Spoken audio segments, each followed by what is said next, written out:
He, Stream is and live. here we are. And 62 Lefty Blues is already here. He's Hello first. there. Saying He's the first. hello. He's exalted among all the viewers. First. He comes in first. Still waiting for Wilson. First among he usually seems to show up a couple minutes late, but he shows up. Well, when's is there going to be a weekend that he's going to a convention? I don't know. Oh, that's right. He does have that. His high school has one. I think that's April. Oh, okay. I know because my school might be doing it because we won't be doing Mocha Fest this year because they overbooked. They've been said we don't have room for you unless you want to pay us money. Of course, right. Ridiculous. As if comic book conventions are big media events. Dude, you know what it is? Like there are some companies like Wacom who are taking many booths to show off their tablets and stuff. I think there was another one that secondary. So I think that's what it is. Since it's a lot of it's a sort of small press art event. I think a lot of these like software companies want to get in there too. So we'll see. I mean, like I said, I won't get to go this year, or if I can buy a ticket if I want to go. But what's the fun in that? Captain Infinity is also first. He used this time machine and created a new timeline where he was first. There you go.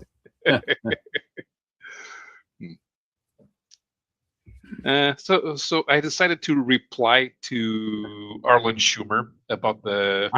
I saw that. I turned away.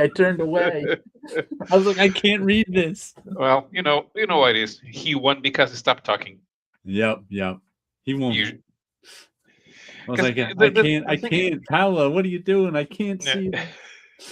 No, I made a very sound argument because everybody seems to. I'm not saying you didn't make a very sound argument. It's just that Arlen it doesn't matter if you make a sound Arlen doesn't understand, so therefore he won.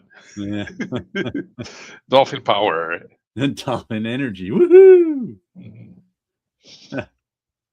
The thing is, everybody always makes the same argument. It's either the artistic argument, which doesn't matter because if people embrace the final work, it's artistic, or the moral argument. Well, we shouldn't have done it because okay, yeah, let's stop that. It's not a moral argument. It's an economic argument. That's what I was making.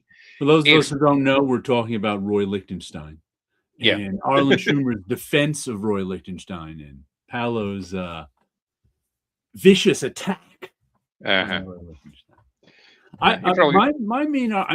actually like some of Lichtenstein's paintings. Not the comic book one. He's done other paintings besides the comic book based ones, plenty of other ones. And he's done ones sort of in that same style that are nice. I'd argue that his comic book panel paintings creatively are failures. Not that I think they're terrible, but he clearly doesn't understand inking. Right. Yeah.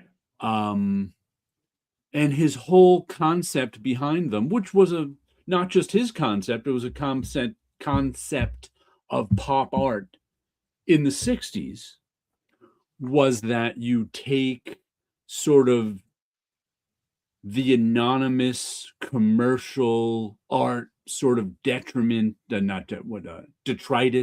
sort of the what pop culture makes and sort of disposes of, and you take that anonymous, disposable cultural art and you turn it into fine art. Well, the problem was it turned out not to be disposable, anonymous cultural art because everybody knows who did those. Right. It's not. It may have been anonymous to him, but it turns out it wasn't anonymous, and it may have even been more anonymous at the time, but it's certainly not proven to be anonymous in the long run, and it's certainly not proved to be sort of disposable in the long run either. So I think he kind of failed at that. So I see those paintings kind of as failures because A, they're not as good as the original art. If you compare them to the original art, they're not. He clearly does not understand the drawing of them. Their successes in that culturally they became famous and he made money at them. But I think he's got better work. Sure. Even the art car he painted for Le Mans is better. Yeah. There's plenty of better Roy Lichtenstein work than those. Yeah. And I can understand, the artist not wanting to be ripped off and people who love that original work saying this is crap. I can understand that too. Yeah. Captain Infinity finally rewatched Back to the Future 2. Yep. I don't know how many timelines were created in that one, but that thing is a mess. And if that thing was a Marvel movie, the Time Variance Authority would be showing up. Mark Gruenwald would be showing up.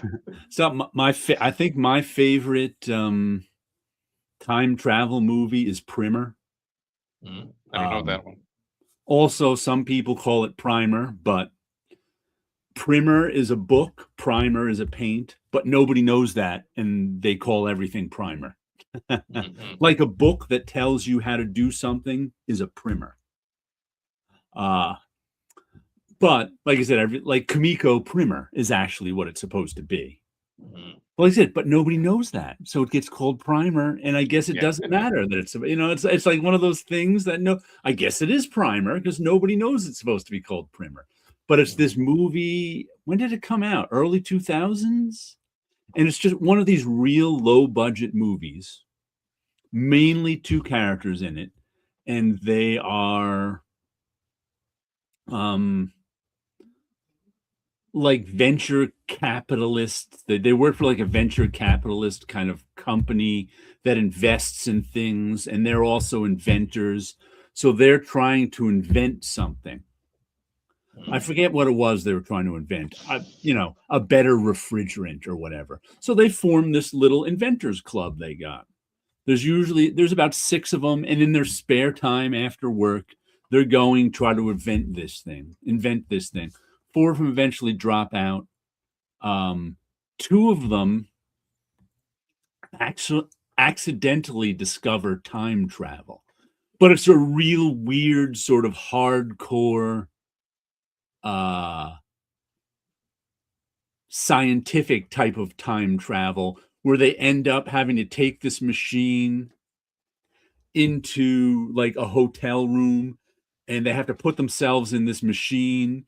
And if they stay there 3 days, I forget what it was, they end up 3 days back in time. But it's really about them experimenting with this machine and then the paranoia it creates between them. As all of a sudden one sees a copy of the other guy, and it's just like, and it's like low budget and very well done. The Primer pronunciation issue Jared brought up is an education. I even had someone tell me it's a transatlantic pronunciation issue. Yeah, that's right. It is.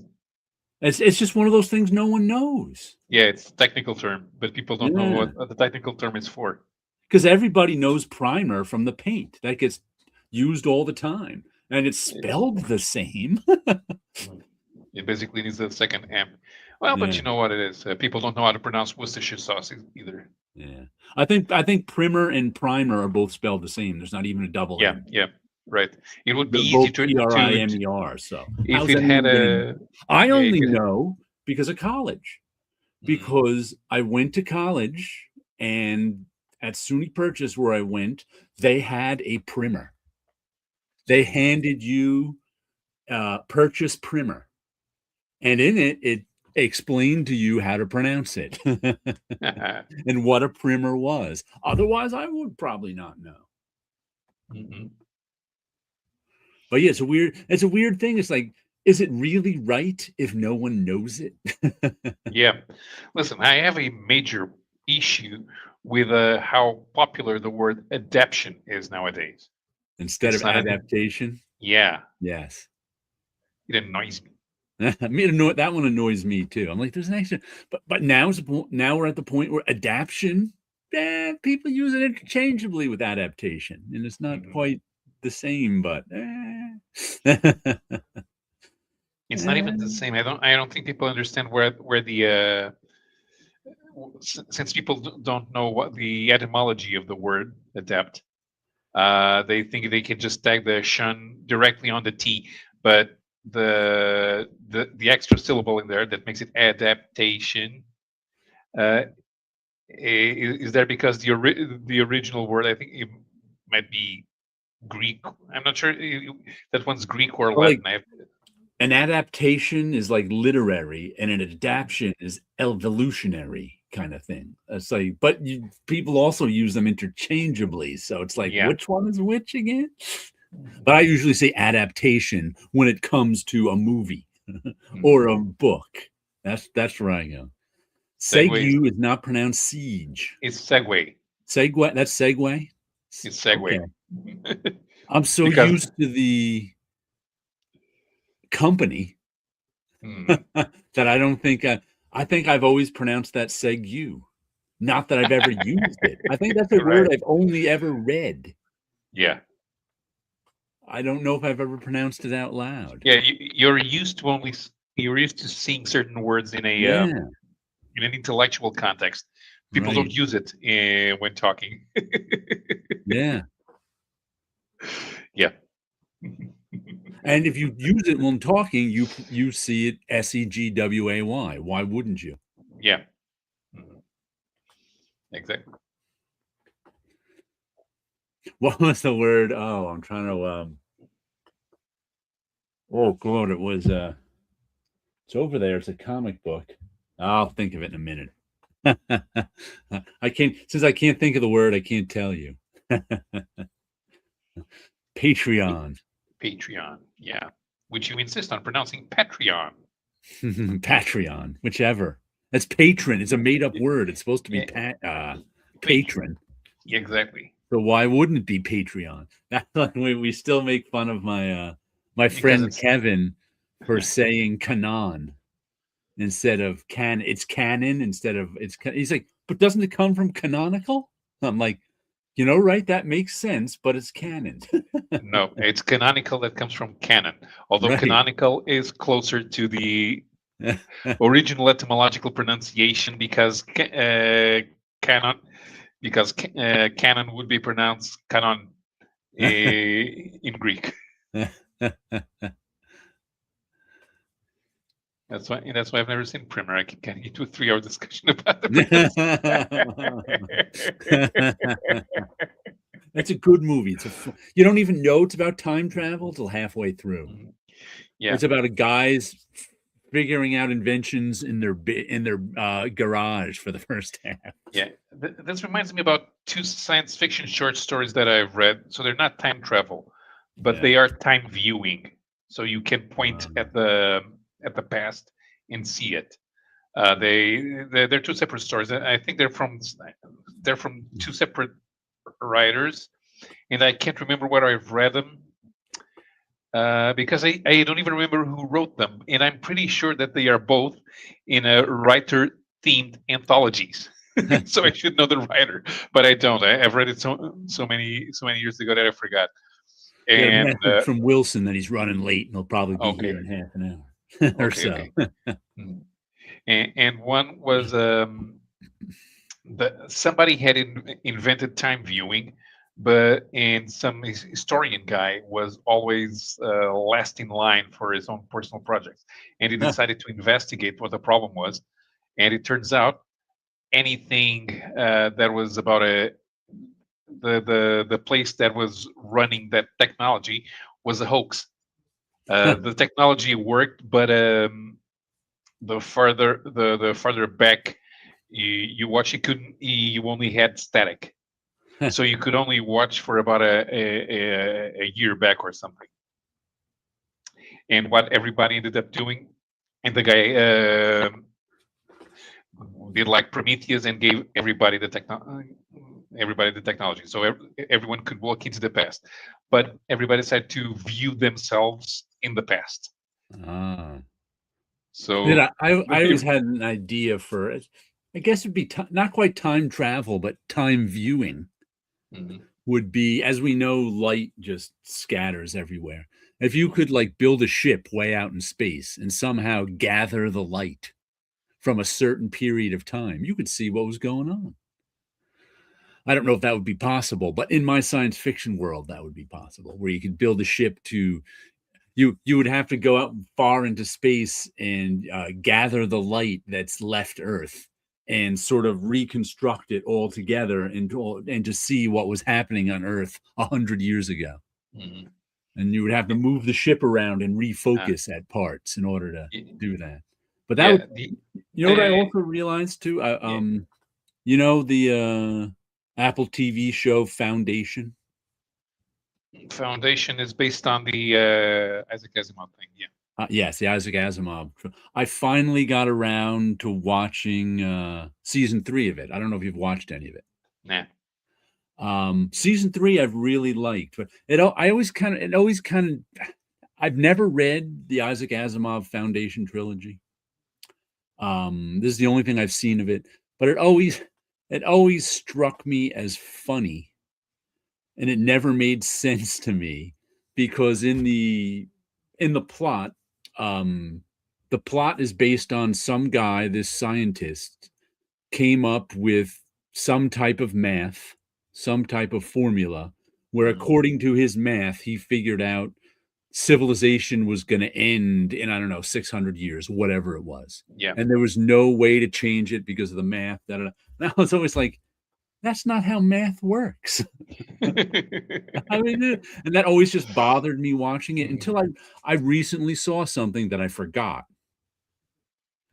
that before the physics of small stuff, what's that called again? I can't even remember. We hear about it all. It's how like everything moves on a micro scale. It's the modern physics. All of a sudden, I can't remember the name of it. Before that, our idea of the physical universe Quantum was physics. quantum physics. There we go. Before quantum physics, the idea of the physical universe was called the clockwork universe, where Mhm. if we had omnipotence, we could figure out everything because everything had a physical force behind it. And we could figure out how everything and where everything moves in the universe. And that quantum physics proved that not to be true in any way, shape, or form. There's plenty of things we can't predict. But I was like, oh, that's what the foundation math is. It's living in the clockwork universe. That's Right. why it could predict the future. But I only had that realization like watching season 3 because I was reading something about the clockwork universe, which I knew about Uh, before, but I'd completely forgotten about. I was like, oh, that's how his math works in this universe. They're living in a clockwork universe. That's how he was able to figure stuff out yeah. about the future. Asimov came up with the name psychohistory, which doesn't really make any sense. I Yeah. mean, in the beginning, they tried to avoid the guy's predictions. Mhm. Then it gets to a point about 100, 200 years in the future where the predictions are only used by a select group so that they can control the future. And then it Mhm. gets to a point that it's a religion. Then now Yeah. everybody must follow what the guy predicted. And Well, we're then the season guy, 3 is the the second telepaths. foundation. There's no more religion. It was all Okay, part of the plan. yeah. Then the telepath shows up, Yeah. and the Yes. telepath ruins The everything. mule, right. Yeah, He just showed up in season 3. But but I'm told they're making it a little different than the book, but kind of to give you surprises, but keeping it sort of the same yeah, too. ultimately, it's a bunch of short stories with different characters in the same Ah, place. yep. Mhm. Mhm. How do you pronounce Sesame Street? Poupas. That's Big Bird in Portugal. Actually, it's misspelled. It's Poupas. Poupas, because he has a thing in his hair. Mhm. Um, anything is possible. It's fiction. You can do whatever you want. Yes, exactly. It's an imaginary story. We've made up the story. Except preventing your own birth, of course. Well, I can write a story about preventing my own birth. It won't affect me because I'm real and the story is imaginary. So you think until the Department of Truth proves real and enough people believe it and you disappear. Yes. Or I create an alternate timeline. Yep, quantum mechanics. That was what we were looking for. That's the word I couldn't remember. Quantum. Just flew right out of my head. Yeah, because quantum is for measurements in the subatomic scale. Right. Because on a subatomic scale, none of our physics that we know work the same. Mm-hmm. And we don't know why. I still don't understand that something being a particle and a wave at the same time when you observe. I've read about that 100 times and I'm still like, huh? How's that possible? Right. I understand you can't measure the speed and location at the same time. Yeah. Because if you freeze the location, there's no speed anymore. Yeah. And if you measure the speed, it's not at the local anymore. Mm-hmm. That I understand, but below that. Where they send the thing through two slots and it becomes a particle and a wave, and you're like, they don't understand this. How am I supposed to? Yeah. You cannot write a story about preventing your own birth. You'd have to create an alternate timeline. Exactly. Department of Truth. Well, it's true. He erased himself from the timeline. You can just create a fictional you. Wouldn't that be fun? I have to show, despite the fact that, like, hello there. As I said, Paolo, I'm not buying many sort of extra comics or books this month. Maybe next month, we'll see. But I did go and finally get the Golden Age. Finally. We were talking about this last week. Paul Smith art, James Robinson writing. And people have been telling me this is good for 30 years. And I've always said, you know what? I should really read that. I've heard enough people say it's real good. And I'm a Paul Smith fan. And I generally like James Robinson's writing. I haven't read it yet. It just came today. Traditional superhero fans will complain that it's too slow. It's meant to be slow. It's not. It's a door opening to the reconstruction of the superhero, but it doesn't have that many fights. This book is from 95. It originally came out in 93, 94. Yep. So I've been hearing it's really good since then. Everybody recommends it, and I finally was like, you know what? I'm just going to get it. Lefty and likes it's out of print. So if you go to Amazon, they work together on Leave It to Chance. Yeah, I enjoyed that one. I bought that one as it came out. If you go to Amazon, they want $80 for it. Damn. If you go to eBay, I got it for $8.50, shipped and taxed. So it's like, go to eBay when you're looking for something like this, because it didn't even come from a comic shop, it just came from a regular bookstore. So they're selling it for whatever price they can. Right. Yeah. But yeah, I'm happy to finally have it and give it a read this week, maybe sometime. Yeah, and it's fun because some of the guys that you expect, some of the famous superheroes appear in the story, are central to the plot. Others are not. Yeah. So that's nice chapter breaks. Yeah, they're based on the covers, but they're not the covers. Chapter breaks. I look forward to it. Yeah, I finally got to understand the Golden Age Manhunter better by reading that story. Yeah, even the sidekick that he had, and they used the sidekicks a little bit. One of the sidekicks, the American Mando's sidekick, because the DC sidekicks are even more ridiculous than the Marvel sidekicks. Like Woozy Winks. Oh, in Doiby. And who was the guy that ran around with the Flash? It Oh, was something ridiculous. Woozy Winks was Plastic Man? Yeah. Okay. Well, that's what modern interpretations of Plastic Man get wrong, is that Plastic Man was the straight man in the comic. Right. And he had comedic characters all around him, like Woozy Winks. But when Plastic Man came into DC, they made him the comic relief character. Right. And I'm not even sure if they weren't really interested in using Plastic Man in the comics because they had the Elongated Man and he was a member of the JLA. But then Hanna-Barbera did the cartoon. And the cartoon was played for laughs. Okay. And now Plastic Man has to be funny because the whole world's seen him be funny. I'm a funny guy. Mm-hmm. Look at my rubbery face. Look at my plastic face. I can make funny faces out of my face. But they never used the rest of the characters in the comic because he had a new sidekick named Hula. And he had a wife, Penny. And now when we see the Plastic Man's divorced because they started trying to shoehorn the Plastic Man's kid from Kingdom Come in regular continuity. And it's kind of ridiculous. Oh yeah, I just remembered the comic book I got. I think it's 3 weeks old now. Dork, by what's his name, Bean. Well, I forget his first name, Billy Bean or something. It got a second printing, which I think the final cut was like last week or the week before. So it had its first printing.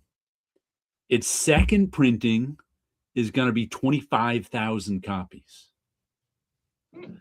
It's the second issue is having a print run of 75,000 copies. And there, as I said, an emergency third printing. So I'm guessing the second printing already hasn't even hit the stores yet and it's sold out. So it's amazing to me that comic is, people are selling Dork for $90. Yeah. Hey, more power to you. You know, I'm happy there's an indie hit. You know, I hope it lasts long, but probably not, but we'll see. Yeah. I don't know, but if it becomes a new media empire, it'll at least be around for a decade. Yeah, I would hope so. There's just so few hits that I'm happy to see one. I'm happy to see people paying $90 for the first issue. Hey, spend $4 for the third printing of the second or third printing of the first issue if you want to read it. Wait till the trade paperback comes out. Nobody has to spend $90. Right. I'm glad some people are, because if the trade paperback sells 50,000 copies or 100,000 copies, that'd be terrific. Yeah, maybe if the mainstream get a hold of that. I mean, it's kind of cute. Yeah, I think the kids will like him. Yeah, it was a fun first issue. But I heard that was like 75,000 on the second issue. That's good. Or I read that. I think it was on Images. They said that on their Facebook page. I was like, wow.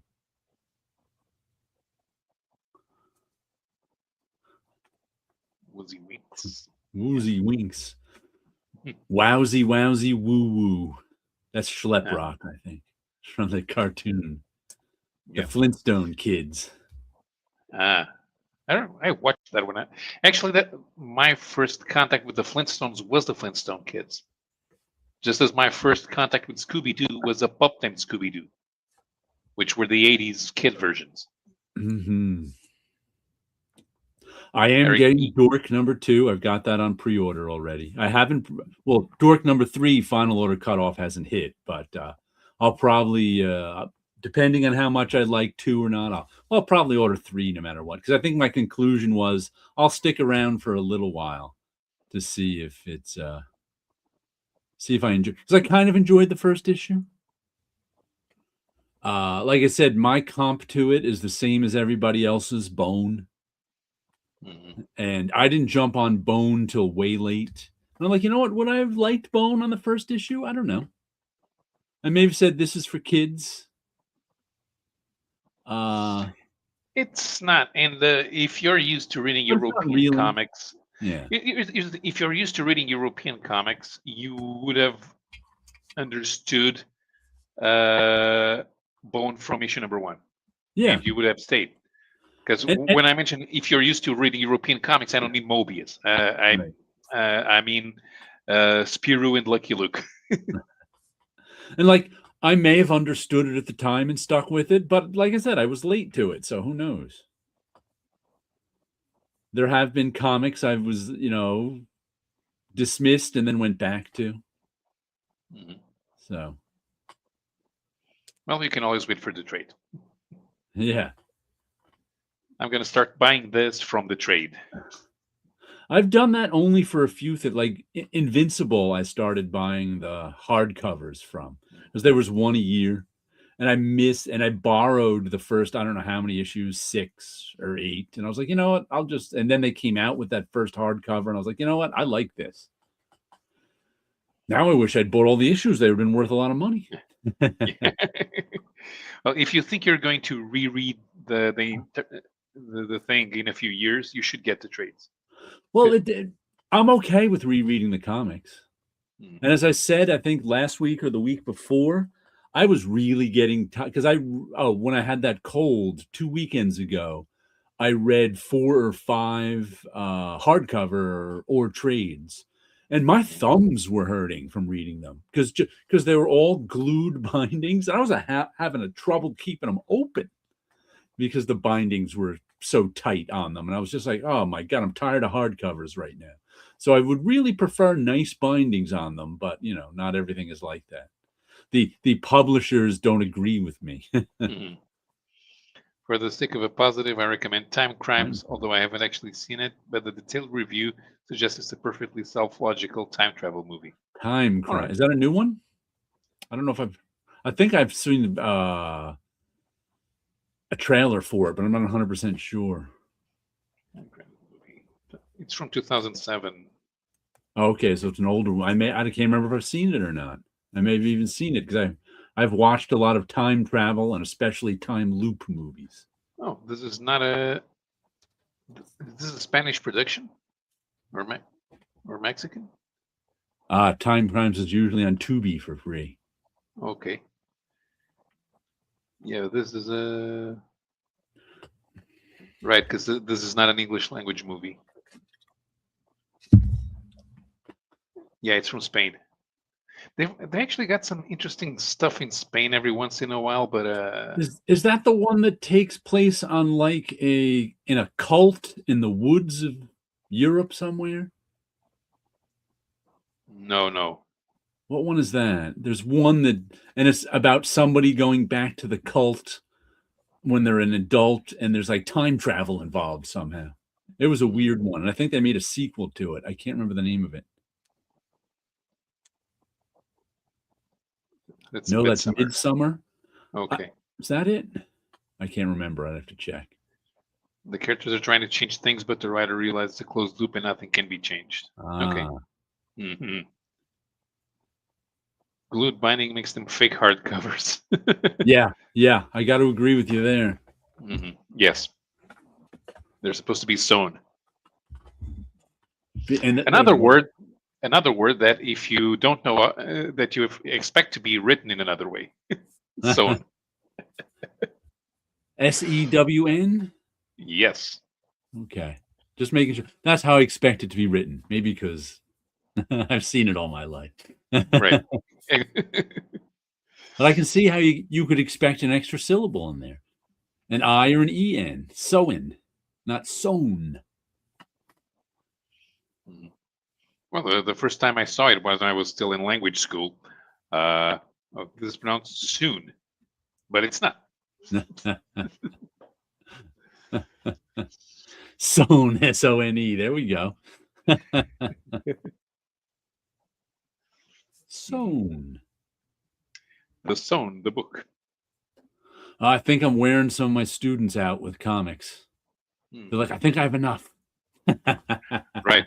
Because that's the thing. The one's like, I only All have of a us, dorm room. all of a sudden, yeah, you have all of a sudden you notice that you have 50 to 100 comics. Where I'm going to put these, and what do you mean there are more? There are more coming. I'll start buying them comic boxes and giving them to Yeah, yeah. See, we don't have FOMO in Europe. I mean, we kind of do, but we really don't. There are things that we can't buy because we don't have money, them. so we try to do smart purchases. But we can end up with a nice, unique collection. We don't feel the need Look at to every book that came out we have to buy it. these aren't purchases. I'm giving them to them. So Yeah, it's yeah, hard to turn down when right. you're a comic But fan. You're like, right, free comics? hmm, I don't know, okay, room but yeah, for 'em, and I don't want to say but no. they get that. Okay, these take up space. I can't have all the comics. Right, That's how right. you're supposed to react to the existence of comics. You have to pick out the ones that you like and ignore the ones that you don't. But when you're 18, 19, 20, and you're broke and in college and getting free comics, you haven't learned Right? that Yeah, yet. yeah. And like I said, these, and I'm giving them comics, like mostly it's been DC comics from the early 90s, which are crappy old 90s comics to you and uh, me. But these are cool old comics from before they were born to them. you should give if you've had Shadowhawk, you should give it to them. And I actually gave away some fairly I think it was 2019. I won a contest on YouTube or someone, and someone sent me some comics. And one of the things they sent me was this Demon miniseries Mm, from, I don't know, somewhere around 2019. And right. and I've never read it. So I'm like, you know what? I may as well pass these on. Mm, Since it's been 7 years and I haven't read it, I may as well pass these on to someone who'll read it. sure. I'm demoned out. I have the Kirby trade and I have the Matt Wagner trade. Actually, it's not here. I have to figure out where I put it. I Must be I under have the the. Kirby trade. I have the Kirby hardcover, but I've never read it because I Ah, want some Kirby that I haven't read. yes, that's why I have Devil Dinosaur. It'll be the Kirby that I've never read. Because I didn't read a lot of that DC Hmm. 1970s Kirby until they put it out in omnibuses. And then I read it all except for the demon. Well, I'm like, because I'd read them all within a few years. And I was like, Good. oh, if I read this one, it'll be the last unread Kirby. I'll have Ah, read all the Kirby. So I've kept it unread. mhm. Beloved does not rhyme with loved. No, it doesn't. And I you won't loved believe it. you would believe how hard it is for some people, for foreigners to grasp the concept that the word comes from the other one, but it's not pronounced the same way. That's why I keep putting off reading Kirby's The Losers. That's That's one of my another two one I issues. read at that same time. I read The Fourth World. I read The Losers. I read all of OMAC, though I had read most of OMAC before. I Mhm. read all of Devil Dinosaur. I read Silver Star, all within like a, I don't know, 5 or 6 year period. When like all the stuff I'd missed by Kirby in this, I like read except for the Yeah, I demon. should have bought the modern reprint of In the Days of the Mob. I ended Okay. up not buying it. Should have. I have that one on my shelf somewhere. I read that one too. I read the Pillow one, In Your Dreams. Mhm. Was that the name of it? Same period as In the Mob. Yeah, yeah, it's something. Yeah, And yeah. they made, I say the pillow one because they made the front of the book soft, like a Ah, pillow. the pillow That one. was their designer's concept for it Mhm. Yeah, somewhere over there. and you know, I would like to one day read Simon and Kirby romance stories just to figure out if they're actually good. Uh, and one thing that I also don't understand is why nobody ever tried to do a decent collection of their work for in the Harvey horror anthologies, like Ah. Black Magic. I keep putting off reading previous. Which Which of was those those? DC Kirby's do you think worked best? Ooh. Well, I never, since I'm not interested in Commandy, I'm not sure. I can't tell you that it's Commandy because everybody who's read it likes it, but I've never tried it, and I'm really Commandy, not. Commandy, you can pick up any individual issue and it's fun, Mhm. but I can't read that many Commandy stories in a row. Right. I very much enjoyed reading the Fourth World omnibuses, Mhm. sort of as each issue, because the ones I read had them as chronologically as they came out. So you didn't read all of the New Gods and then read all of Mr. Miracle and then read all of uh, Jimmy Olsen. You read them, you read an issue of this, an issue of that, and I actually really enjoyed reading them that way. Yeah, to me it's better.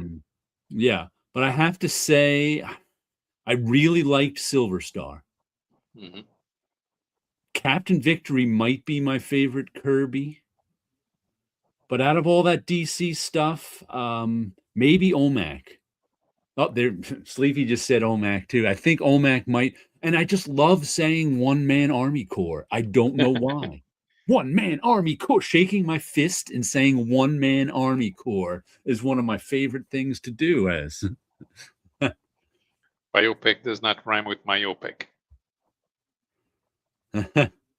yeah, I usually say biopic. I hear people say biopic. I usually And I'm say like, biopic. oh, okay. Yeah, Captain Victory was great. I miss him, I Mars. really enjoyed Captain Victory. Had a subscription to it when it first came out. I don't get why people hate the Eternals when it comes to Oh, I like the Eternals too. the late '70s Marvel output, because Black Panther's good. Oh, I haven't It's read his Black crazy. Panther. Black Panther's crazy, Right. because it came out right after the Jungle Action run, Yeah. and Jungle Action's pretty good. And then Kirby comes back and he takes over Black Panther. He does, whoa, I that's love crazy. his 70s Captain America, Mad Bomb, the Swine, the Night Flyer. That was among the first Kirby written stuff I ever read, and I loved it. And Machine Man's very good. I still haven't read all of Machine Man and all of Black Panther. I don't even have them, so I'll have to get them someday. That they're on my never read 70s Kirby list. But Devil Dinosaur, I start reading it. Okay, now the dialogue in that one is. I love. I didn't read. I read. I have the collected edition of Devil Dinosaur. Yeah, I sold my hardcover and then went and bought the trade a couple of years later. I really enjoyed Devil Dinosaur, so I'm okay with that. But yeah, I'm an Eternals fan. The thing about Devil Dinosaur, I really, really hate Moon Boy. Oh, okay. It's so annoying. I wish the damn lizard would eat him. With the Eternals, I read some of them as a kid and found them fascinating because they weren't in the Marvel universe. I liked that about them. And like I can remember I was first figuring that out. I think some of the earliest I had some earlier issues.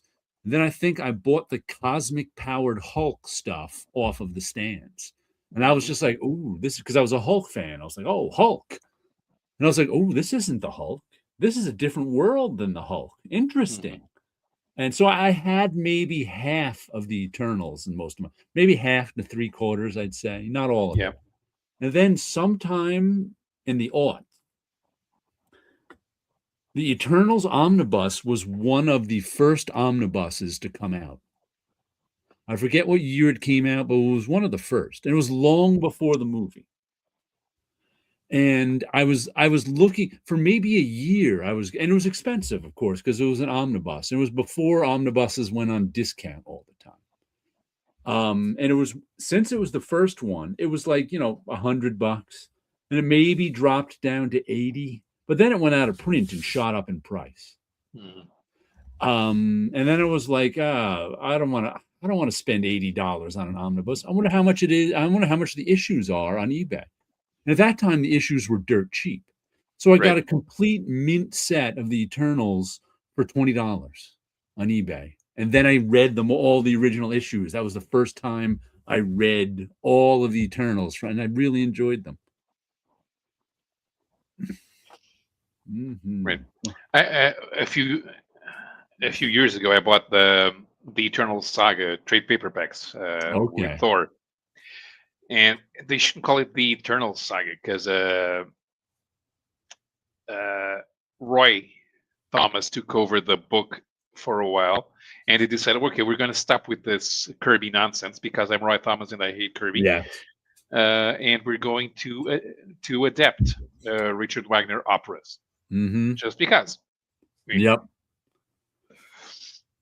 and I that was the first time that I decided, okay, when you do classic reprints, you really need to remove the recap pages. you just ignore them. Keep going. Ignore them. Yeah. I reread once again, probably in the aughts. I reread that Thor Eternal Saga Mhm. for the first time since I read it as a kid. That was one I bought as a kid, and I've never been a fan of Roy Thomas's writing. I've become less of a fan of him over the years. But I really think he did a good job fitting a square peg into a round hole. Mhm. He did a terrific job, sort of constructing the Eternals into the Marvel universe. It was a job I didn't think needed to be done. I was perfectly happy with the Eternals not being in the Marvel universe. Right. But he actually did a good job shoehorning them in. So I'll give him credit for that because he didn't have I to come up with anything on his own, probably. I think they changed plan a lot of times because the first issues are still written by Doug Mensch. Right. Then Roy comes back to Thor and decides, let's adapt the Ring of the Nibelungs. And by the end, and about a year later, he finally decides that the Celestials show up in the Ring of the Nibelungs. And the end of the story was written by somebody else. Yeah, and then Roy's done because he's written the Richard Wagner adaptation, and Mark Grunwald has to show up. Okay, now what do I do? Let's And have a that was fight. getting near three, and he had to end it with like 300 too. It was Yeah, coming quick. yeah. That thing lasted for 2 blasted years just for Yeah. something that could have been done in 3 issues. That was probably another reason I liked it. It's just kept going. Mhm. As a kid, I should say. I enjoyed those Thors as a kid Sure. because the story just kept going. Mhm. But Mhm. that was a period of Thor that I was very unfamiliar with because the Brazilian publisher jumped from the Ragnarok saga with Red Norvell straight into the Walt Simonson issues. So there was like 8 issues of 8 years of Thor that I was totally unfamiliar with. That- And turns out that the translator didn't like that, but I've seen some stories, and they dealt a lot with Don Blake in those stories. And I guess that's the reason why the translator decided that they didn't need to publish that, because it was the translator who chose it, not the editors.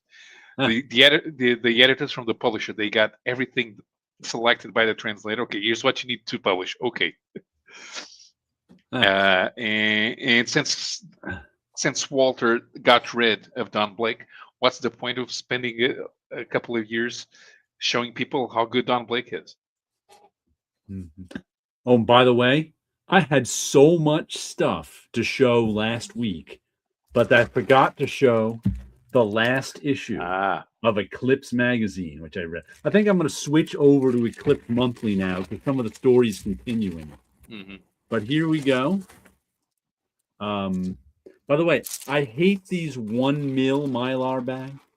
They just drive me bonkers. This is January 1983. hmm Eclipse the magazine, number 8, The Last Coyote.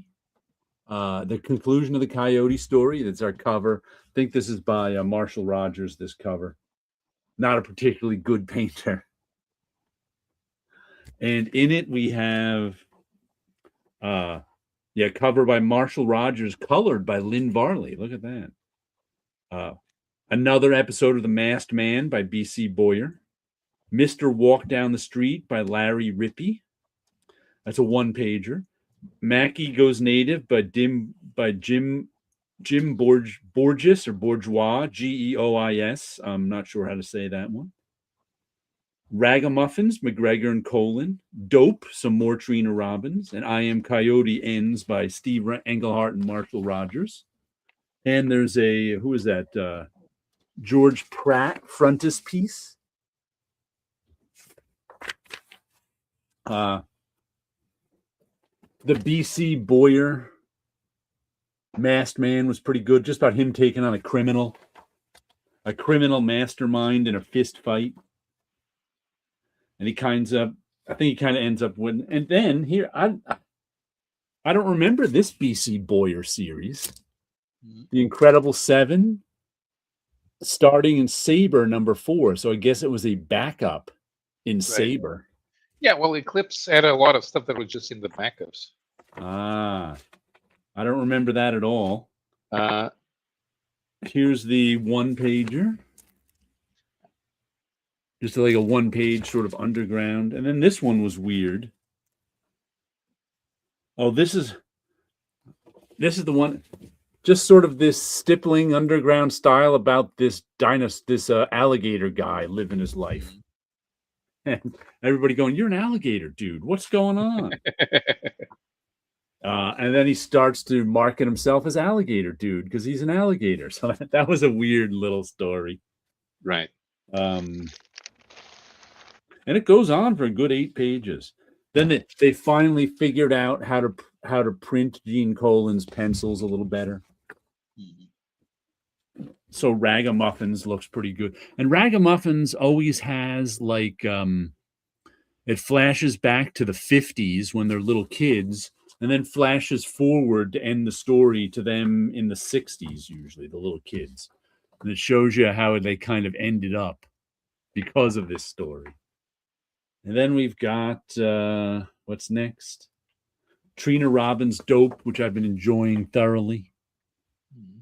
I think this runs into Eclipse Monthly, so I'm going to keep reading Eclipse Monthly. The weirdest thing. What was that? The last chapter wasn't published until the modern reprint a few years ago. Wow. I'll have to get that modern reprint then someday. Yeah. I'm back and buying stuff. Then this is the conclusion of the first I Am Coyote story. And it's really weird in that it guest stars Johnny Carson. Where is it?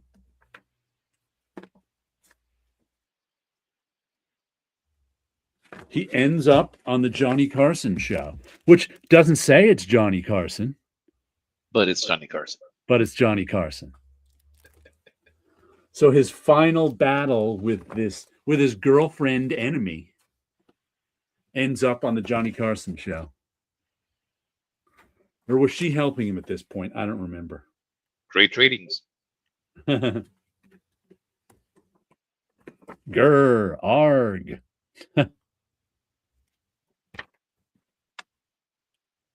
But terrific. There's Here It Comes, Eclipse Monthly.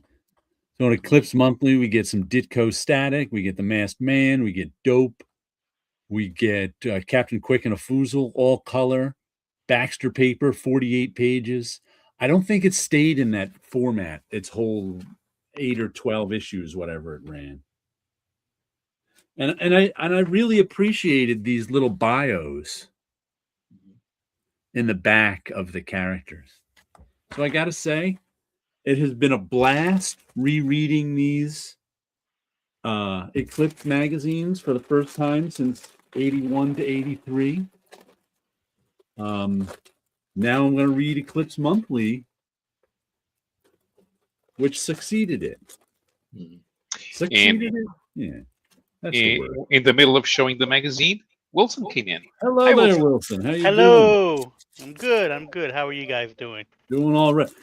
I had so much stuff last week, I forgot to show off the 8th and final issue of Eclipse magazine. Yeah, I came in the middle of it. It looked like a lot of fun. Yeah, Revisiting that series. I've been meaning to reread to collect the buy the 3 issues I've been missing and reread the whole thing since the 80s. So I'm Right. like, I'm glad I finally did. And I also showed off. We were talking about this last week. The Golden Age. This is one I've been meaning to read since the mid '90s. That everybody recommends, and Paolo was recommending it last week. And despite the fact that I'm not buying extra books right now, I was also saying this is out of print. So if you go to Amazon, people want $80 for it. Ooh, If you wow. go to eBay, I got it for $8.50, tax and shipping included. That's fantastic. Oh, and since we were talking black and white magazines, Fantagraphics just put out the new Lost Marvels, and it reprints the '80s Savage Tales, Oh the, yeah. the Oh, whole of okay. it. Oh, and since we were talking about it last week, also, Fantagraphics is putting out all of Jaime's Love and Rockets stuff in one volume, Oh, which wow. I'm like 700 pages in a hardcover. I'm like, and it's only $50. So I'm like, I mean, I have it in 2 volumes that are oversized, and I think they were 50, or they were at least magazine size, and they were $50 a piece 10, 12 years ago. So I'm like, I don't quite trust the format they're putting these. Not that I would buy them because I already have the other 2 volumes, but Right. I'm not sure about this format they're putting them out in, because 700 pages in one hardcover, and I was just complaining about sewn binding hardcovers that I read 4 or 5 of when I was sick 2 weeks ago, and I had a hard time holding them open. My thumbs were getting tired. I had to keep like moving my hand around to open them hold them open with the back of my hand. Well, now you don't need to get barbells. Yeah. 700 pages. Oh, and I just saw also Fantagraphics is putting out not till July, Joe Matt's Peep Show all in one volume. That one I'll be getting. Maybe they can produce another 3 volumes before the end of the year. How many 700-page volumes do you need to reprint the whole Love and Rockets? Wow, 700 pages. These big books that people have been putting out lately, they're amazing, they're beautiful, but at the same time, it's like, Tough to read. are they being made to read or just being made to own so you can say, I Yeah. have this? I But think if a I lot of want to people read just it, I'm going to read my loose copies to make it a little like easier. for me, the best hardcover volumes are those Invincible 12-issue hardcover collections. They're oversized, 12 issues, got 250 pages. Those are fine. Yeah. Once I you think start getting 250 bigger than that, it's like, ooh. Yeah, I think 250 is the ideal for Yeah. for a full collection. Yeah. Although I am willing to go up to 400, it's still malleable. You can still you can still hold the spine like this. Mm-hmm. Right. 500.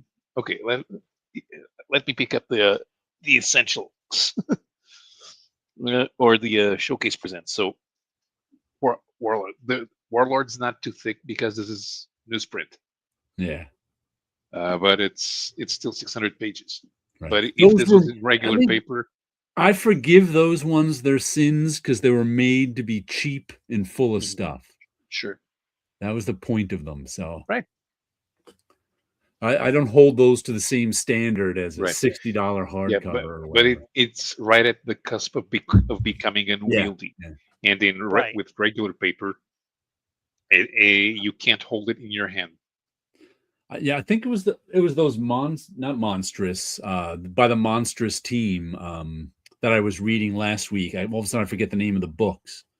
They're like $35 hardcovers, and they won't open up flat. I'm like, oh.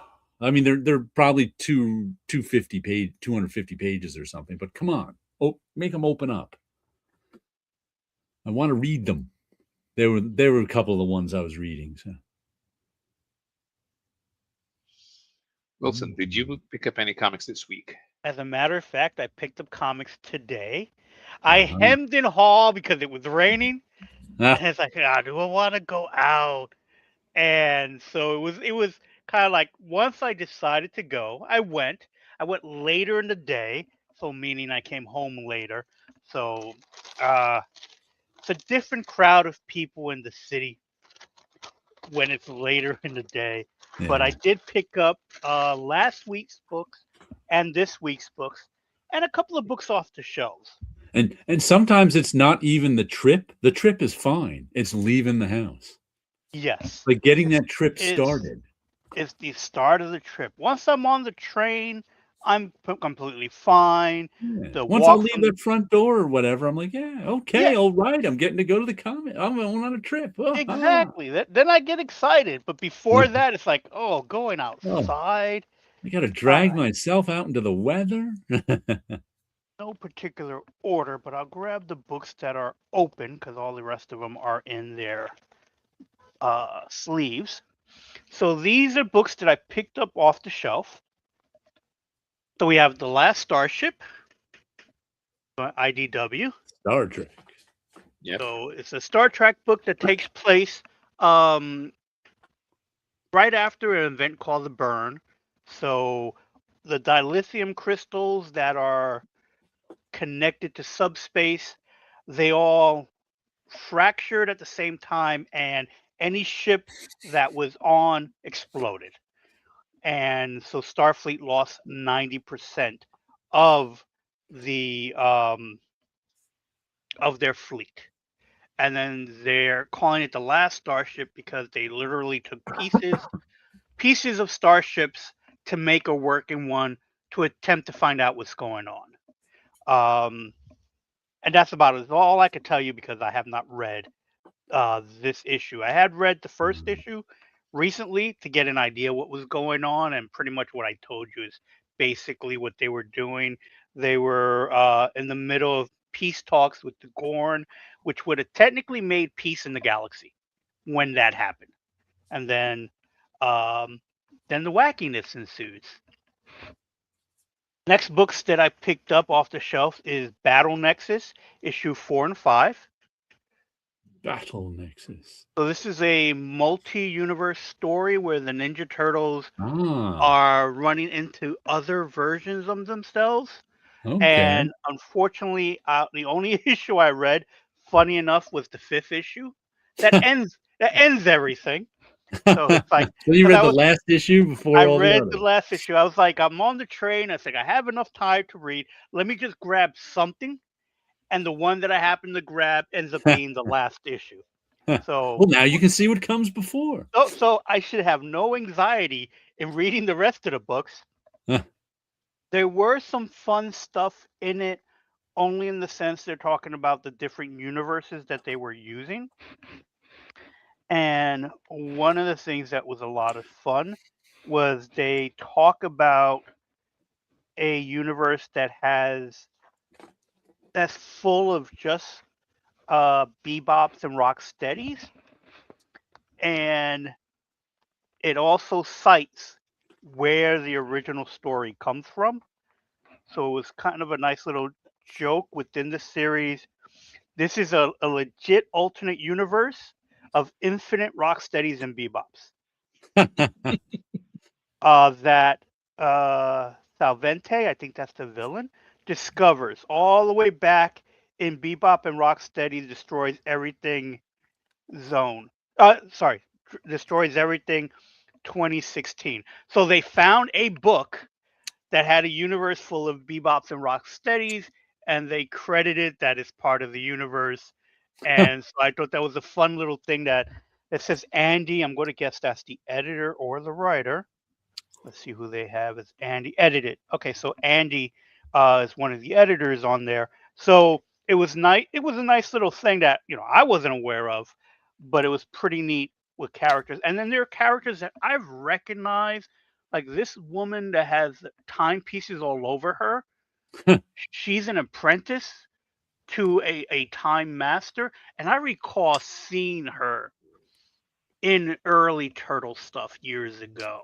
Yeah. So it was kind of neat to see them using characters that I kind of recognize, as well as characters from the other comic books and stuff like that. So I'm going to look forward to reading the other issues.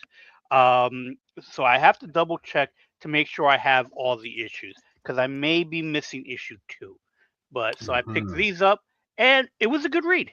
It Mhm. was it was the end of a story, and you kind of, if you've read enough of these multi-universe stories, they kind of end the same way, so to speak, where not to spoil anything, but it's, if you read more than enough crossover events, you kind of know what's going to happen in this one. But it was still a good read. It was They all fun. go home at the end.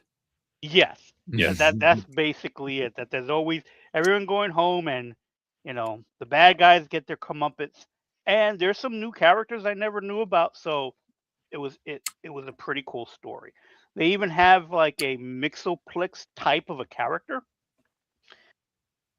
which I don't see. Oh, so here is kind of a Mixoplex kind of character. Mhm. So it was interesting. So those are the ones that I grabbed off the shelf. And let's see. Uh, The shelf copies. I'll start pulling these out of the bags so we can take off and we could come back to this. All right. Mhm. Okay. Kyle's here. Hello, Kyle. Hello there. I don't think it rises to the level of agoraphobia. It's because we want to be outside. It's more Sure. like, I'm cozy and warm and inside. Yeah, I find it's more that. It's like, oh, I Yeah. could do that, or I could take a nap. And I've Captain Infinity. considered it. Captain Infinity likes Battle-X. Multiple universes. Yep. He's gonna buy it. Was there a Time Master in the Turtle Cerebus crossover issue? Was there? I don't remember. I don't know. There might be Giant's co-founder John Linnell. He's the biggest agoraphobic I've ever known. Wow. No, you know, This week, that's why you should not have a rock band, because then you have to perform in concerts. You should have a jazz band, then you perform in bars. this week's hot book is White Sky. I heard someone describe it as The Walking Dead, except with ghosts instead of zombies. And if you see, you can almost see the ghosts on the screen here. It's tough to see them. I didn't even notice them at first. That one right there. Oh, okay, yeah, I can see one. But this is 5 years after the sky turned white and the world was destroyed by ghosts. A teenager named Violet and her father travel across a savage, haunted landscape in search of safety. So this whole issue was the father and daughter traveling out in the open, trying to find some place to stay, 5 years after the world ended. Then they run into some people and it's not good. And then the ghosts come out. But the day it came out, people were selling this for $25. Yeah. Which was Wednesday. And I think they said that mycomicshop.com raised it up to $25 the same day. My John, who works at My Comic Shop, said exactly 2 people pre-ordered this one, me and one other person, and they didn't even order any extra copies. So I imagine, but I guess since it's similar to Walking Dead, everybody's all over it. I don't know. Everybody's maybe hankering for the next Walking Dead, but it was a good issue. I enjoyed it. So this is the second week a new book has become more expensive than expected. Right. And it sounds great for them. Mm-hmm. I'm very skeptical. And I'm sure they're probably good I'm just happy books. for the success of a comic. It's kind of like we have so completely few. I was just telling Paolo earlier that Dork second printing of issue 1 at a printing of 25,000. It isn't even out yet, but I guess it's sold out because they said they're going to an emergency third printing. And Really? the second issue of Dork is going to have a print run of 75,000. Wow. So I'm like, good. Yeah, I'm glad to hear that. it is great. It Yeah. sounds great, but I'm I'm like, skeptical. oh, I I'm hate and I not hate saying buy them because they'll put your kids through college. No, don't pay $90 for the first issue. Get the second or third printing, right. or wait for the trade. Yes. But Yeah, or just I pick up the second issue. completely agree. But I'm Yeah. I'm happy to hear that, Yeah, it's been a long time since 2 books in a row, I know. I was like, or 2 whoa. books a week has been. I'm hoping people are reading them, Yeah, and not yeah. just buying them thinking it's going to be something big. Um, because again, this is like I do like the idea of it being exciting. I do Mhm. like it being popular, and I hope people are reading them and they're doing good. It's been But so long since part of there's me been is hot indie books. yeah, and it's like that's What? amazing. Yeah. White Sky Ghostbusters crossover. I think soon. Well, Ghostbusters is at IDW, so I don't think so. But maybe the The Floating Dead. The Floating Dead. If it was a good first issue. I must have, like I said, I only got 5 books this week, and 2 of them are first issues. So I was probably, final order cutoff. That means I was looking for stuff to get. I got Right. balloons with my 2. So my final order cutoff a few weeks. I must have been looking for stuff to buy. That's why I ended up with White Sky. Not because I thought it would be a hot book, but Right.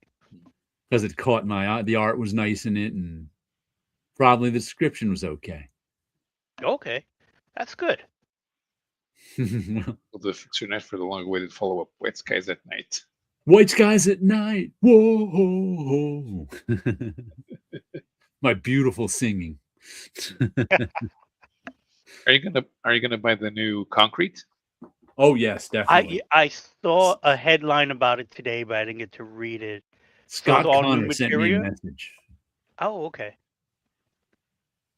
I was like, I don't know what year was the last Concrete series? 10, 15 years ago? A long time. I couldn't even tell you. Neither could I. I was And getting I buy that. them all. I was getting those from Dark Horse for a long time, but they didn't. Yeah. It wasn't that many, No. There was a and good I half didn't. dozen miniseries. Right, and I didn't keep up with it I did. past 2000, so I Ah. had no idea if they continued.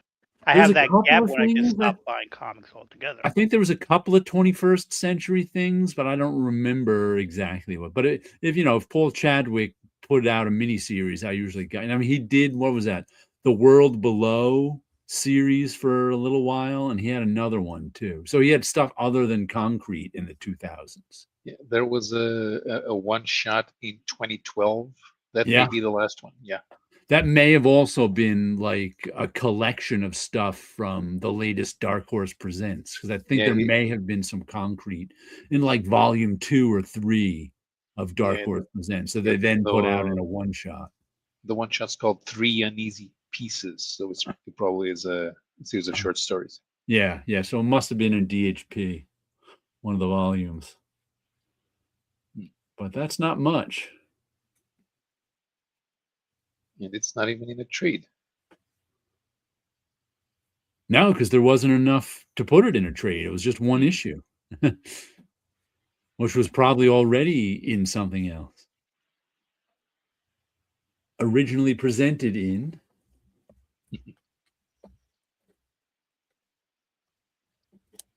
I was writing a note for myself because I saw the headline on Facebook and I was like, ooh, Right. but I didn't get to really sit down and read about it. I don't think there was any news besides there's going to be a new Concrete miniseries. Okay. I think it's in the future. I don't think it's coming out tomorrow. Right. Who's It'll be a little publishing it? while. Dark Horse as usual. Is Dark Horse publishing it? Okay. Mhm. I wasn't really sure if they were still around, to be honest. Yeah, they're still around. They're still putting stuff. I buy a couple of Dark Horse books. Okay. I think that Matt Kint has an imprint with Dark Horse. Those are the Dark Horse books.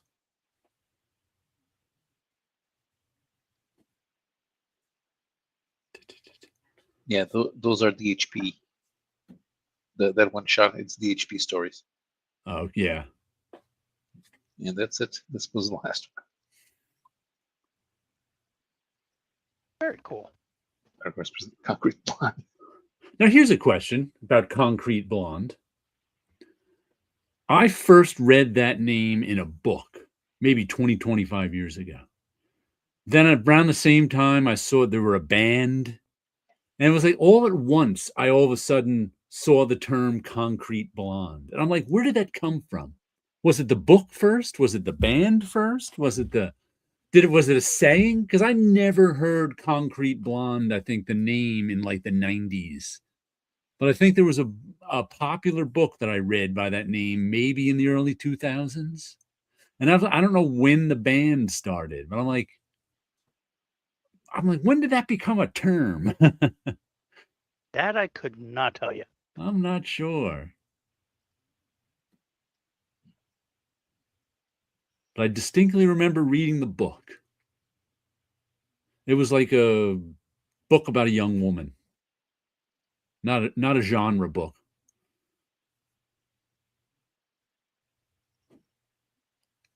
But it's a good name, Concrete Blonde. So. Yeah. Yeah, it's a good name. Yeah. But I have no connection to it, right. to anything. So like I didn't know about the book or I don't recall the band. It's been around since the early 80s. Ah, okay. So the band was definitely first then. Okay. I don't know where the saying came from, but that's well before the book I read. I never heard of the band for decades then after they started. Yeah, speaking of old Dark Horse properties, when was the last time there was a Tank Girl? Oh, I don't know. That was a long, but that's like a British property, right? Is that creator owned or is that owned by some British company? It's owned by Jamie Hewlett, the Gorillaz guy. And wasn't there some or was it a Babe? Barbed Wire or Babe some time ago? A what? Babe. Babe? Yeah, I think there wasn't there? Maybe I'm misremembering. The Pig in the City? No, one of those things from the comics Greatest World.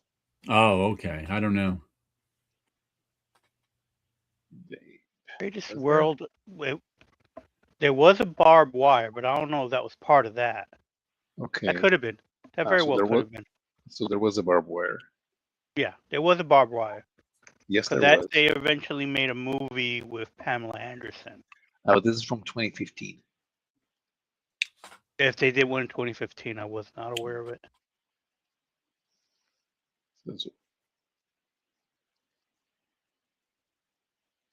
British creature creating an Australian chick in an American British creator.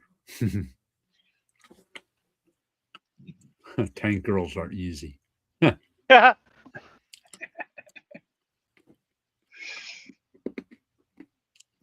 Because once in a while, somebody tries to bring back something that hasn't existed in 20 years.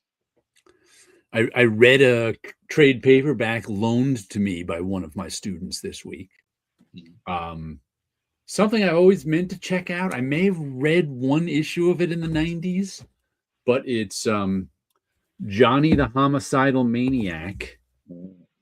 This is the director's cut. So I think this came out in 97 originally. For those who don't remember Johnny the Homicidal Maniac, it was Slave Labor Graphics put it out in the 90s. Who's the creator? Johan Vasquez, Johnen.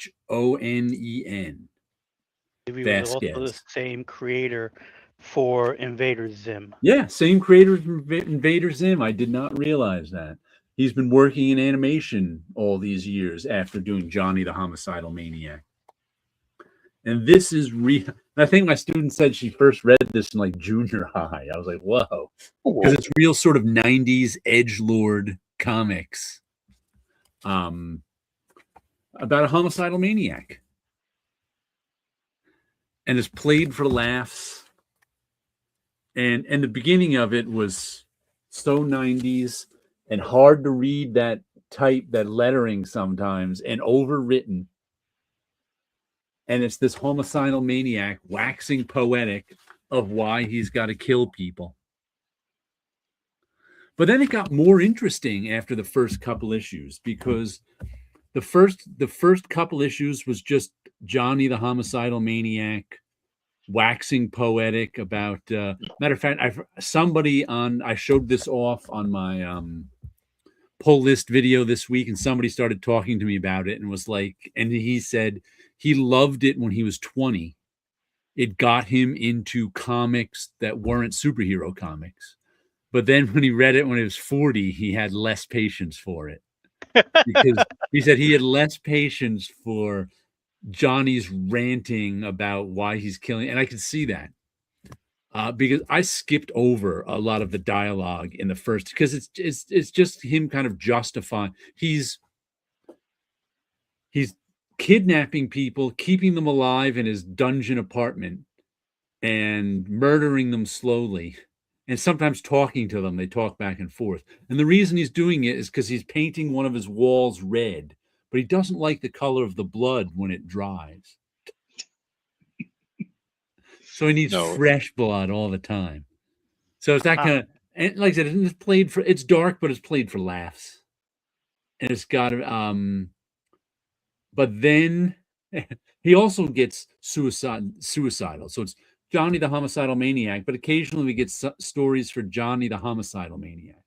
So this one woman manages to escape him, and she's like hiding out in her apartment. She doesn't want to do. And one of the times when Johnny is suicidal, he hooks up a gun to his phone that never rings. So if he answers the phone, he's going to kill himself. And this girl who got away from him decides to call him to see if he's in his apartment, and he ends up shooting himself in the head and dying.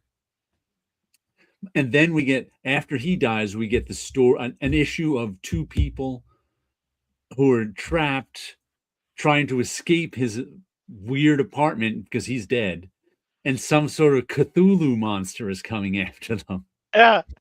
So that was a good issue. And then we got a couple of issues where first Johnny is in heaven, and they're just like, yeah, you're not supposed to be here. And and heaven is just kind of this dreary, not very organized place. But everyone who's in heaven is happy, so they're just sitting there doing nothing. So Johnny's really mad because he's not supposed to be there. He's like, shouldn't I be in hell? So he's not supposed to be there, and he's not happy there because everybody else is there's no action. Everyone's just kind of sitting there happy. So that story was actually good too. So then at the end of that one, he pisses enough people off, so he gets sent to hell. And hell, once again, is this disorganized mess of a place where Johnny the homicidal brainiac 5. So the hell story was actually good too. And they're like, you're not even supposed to be here. So eventually hell just sends him back to Earth where he's alive again. So the last story, he's just alive again. And I think he was trying not to kill people. How does it end? Well, there's 7 issues in here. So it ends with him miserable and wanting to be suicidal. Yeah. But I got to say the middle issues were the best. But I can't imagine my student reading this as junior high because it's real sort of 90s edgelord stuff. I wants to see your ship's book again, especially if there's any new updates. My textures. I'll show you. I haven't done any new ones. I got 3 books full. It will flip through. I got 3 books full. There's the date I did these. 12/31/34 to 1/2/25. So it took me 3 days to fill this book with textures. And these are all ink and brush ones. Like I said, I got all these scanned in, and I use these in my prints. Oh, that's just some splashes of ink. What else do we have here? Ooh, I think this one is crinkled pieces of paper. Nice. So it's like I kept trying to. This is the third book of them, so I had to come up with more and more creative ways to make textures.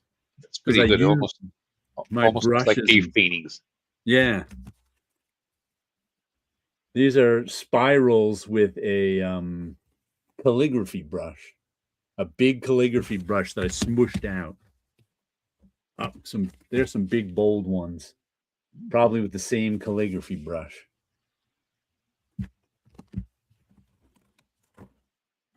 This is Oh, much there's- better than Riley Steam. Dabbing with the calligraphy brush. All right, that's enough so we don't bore everyone else. I was Well- having fun with those. Yeah. Well, Kyle said, We'll Kyle save says it's- some for another time. I can look at them all. I can look at them all too, but Kyle says it's absurdly cool. yeah. And look who's back. It's Mind the Comics. Hello He's alive. there. Hello. Yeah. I hope you looks like he has power again.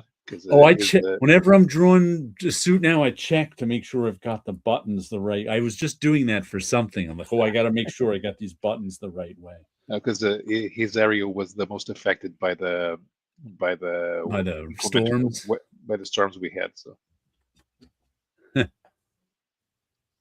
I'm a settled brainiac now. That's and Stone.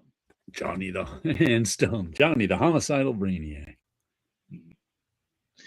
From that time, I remember. I think it was the some of the first issues of Wizard I bought.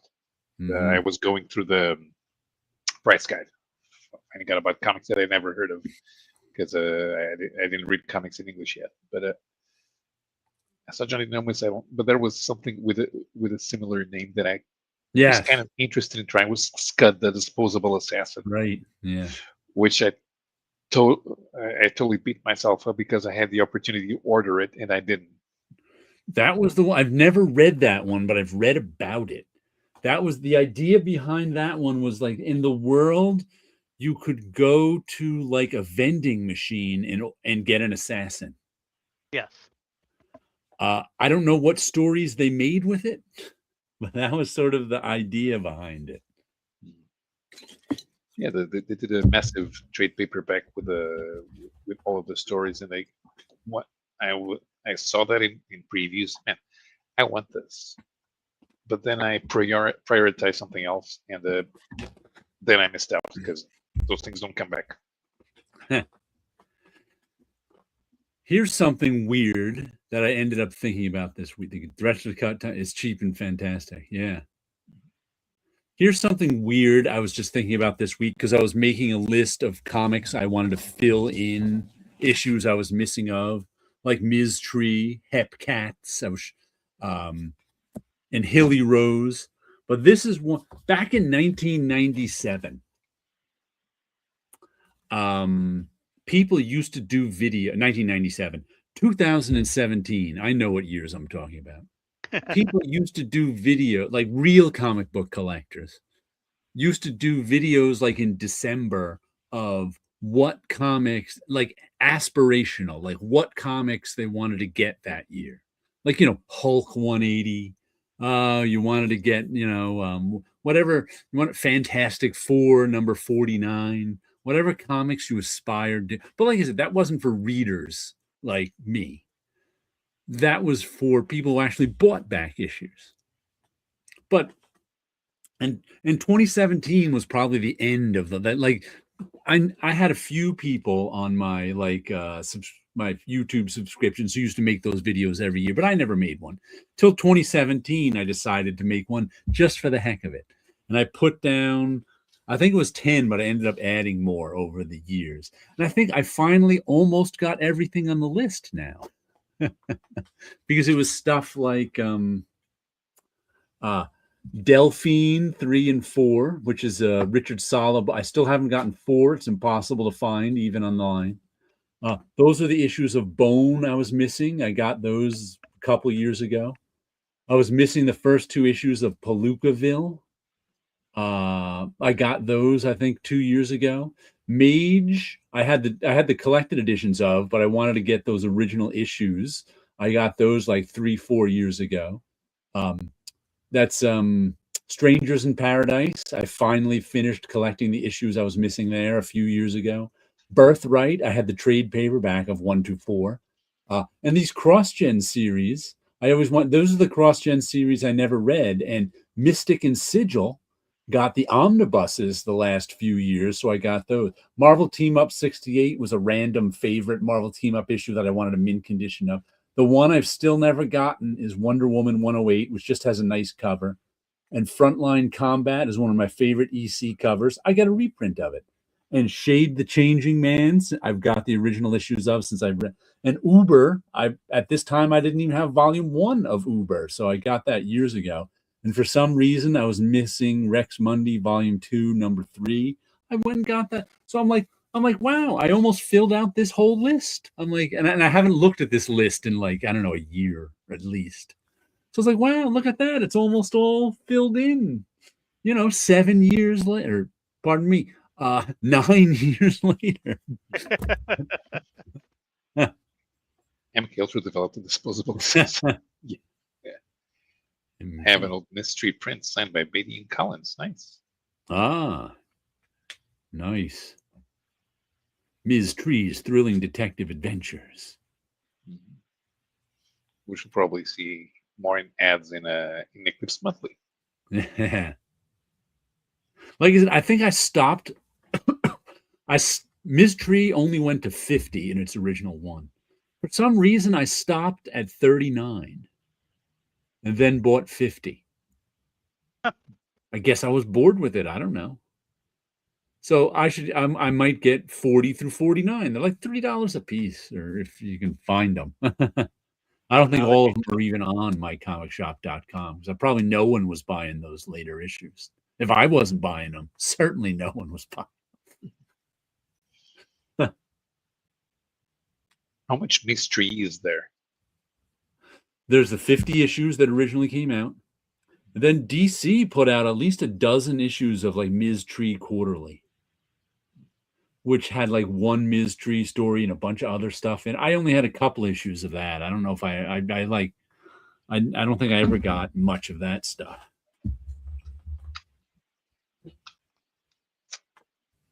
They never reprinted it. No, I don't even think there's collected editions of it. There isn't. Yeah. I really enjoyed reading that original first story in Eclipse magazine. That was good stuff. From that period, I know they reprinted Aztec Ace a few years ago. Oh, yeah, there was a Kickstarter. Yeah. That took forever to come out. Oh, Eric P. says, Mystery has been getting reissued by Hardcase Crime. Okay. I know they put out prose novels of Mystery. I didn't realize they were Ms. Tree is extremely straightforward. The stories are straightforward. The art is straightforward. It's very much, there's nothing fancy about it, which puts some people off.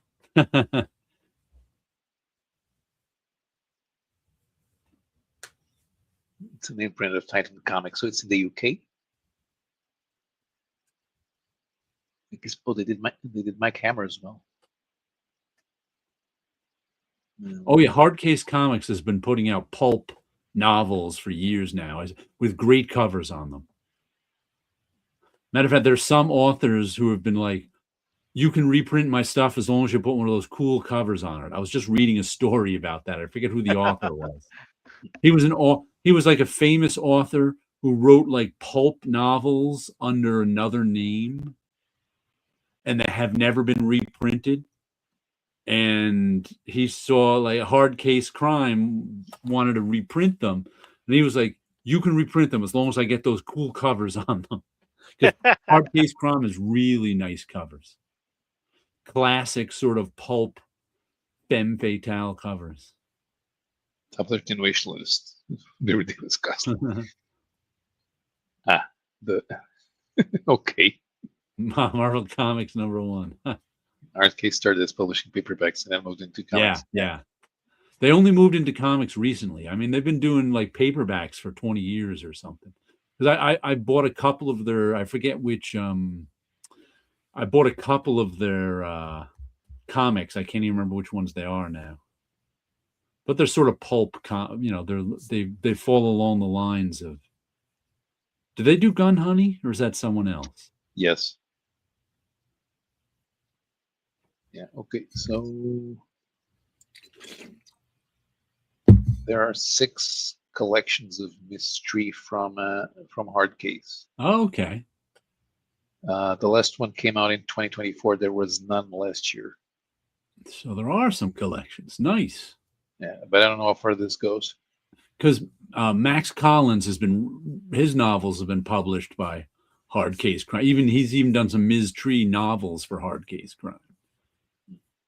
Mm-hmm. Hardcase Crime. Yeah, I totally missed out on these because I never paid attention to Titan. Yeah. Well, Hardcase came on my, I don't know, probably my social media feed like a decade ago. And of course, I would buy a book of their covers.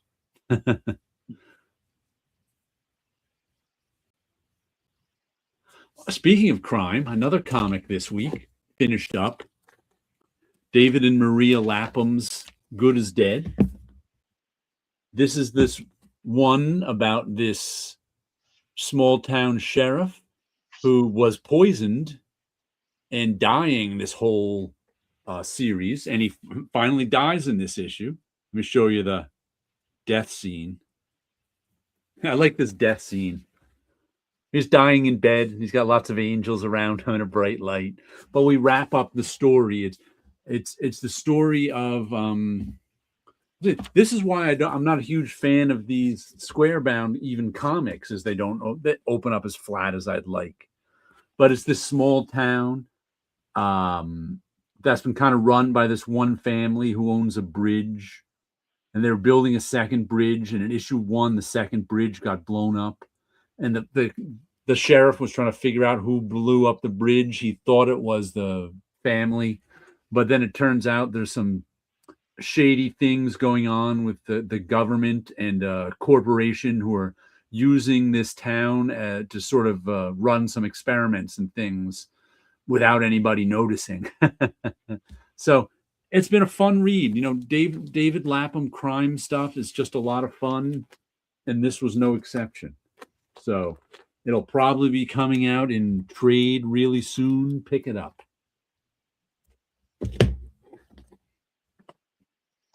Fahrenheit 451 be conceptual as a pulp friction. No, it'll go up. It's a regular guest on the RMB channel. Which is that one? Because it turns out that a lot of old pros are showing up everywhere, but I don't follow those channels, and I can't see it. You want to show some more comics, Wilson? Sure. These are from this week's books that I picked up, and no real order in them, but we have Absolute Batman issue number 17. Once again, I hear really good things about the Absolute universe, and maybe one of these days I'm going to read them. This is the new Absolute Poison Ivy, so everyone's excited for that. Okay. I also was reading something, not reading, I was listening to someone talk about that they're talking about introducing an Absolute Robin. Is that going to be in its own comic, or if it's going to be introduced in Batman or not? They're having so much success recycling these characters. I can't imagine they don't make a big deal out of an Absolute Robin. Yeah, I'm sure they definitely will. And I just noticed the logo is their bonus Vertigo preview. So it looks like Vertigo's coming back. I don't know. They're back. Their first issue came out a week or two ago, I think, of whatever the first story, End of Life. That may have come out this week. Matter of fact, one of them, Jacob Phillips is drawing. Sean Phillips is some, but I didn't. I have Vertigo has left a bad taste in my mouth so many times. I'm just not a Vertigo fan. So Okay. that it like, even though I've bought some Vertigo stuff over the years that I've liked, I like I have to convince myself to try Vertigo stuff. We have issue number 24 of Thundercats. Uh-huh. The book that I buy because I have hope. Is that the singer from Europe, the band? Oh, I have no The idea. the final countdown. It could be. I know the music. I don't know what the singer looks like. Kind of looks like him in the 80s. Okay. Speaking of 80s, we continue with Transformers issue number 29.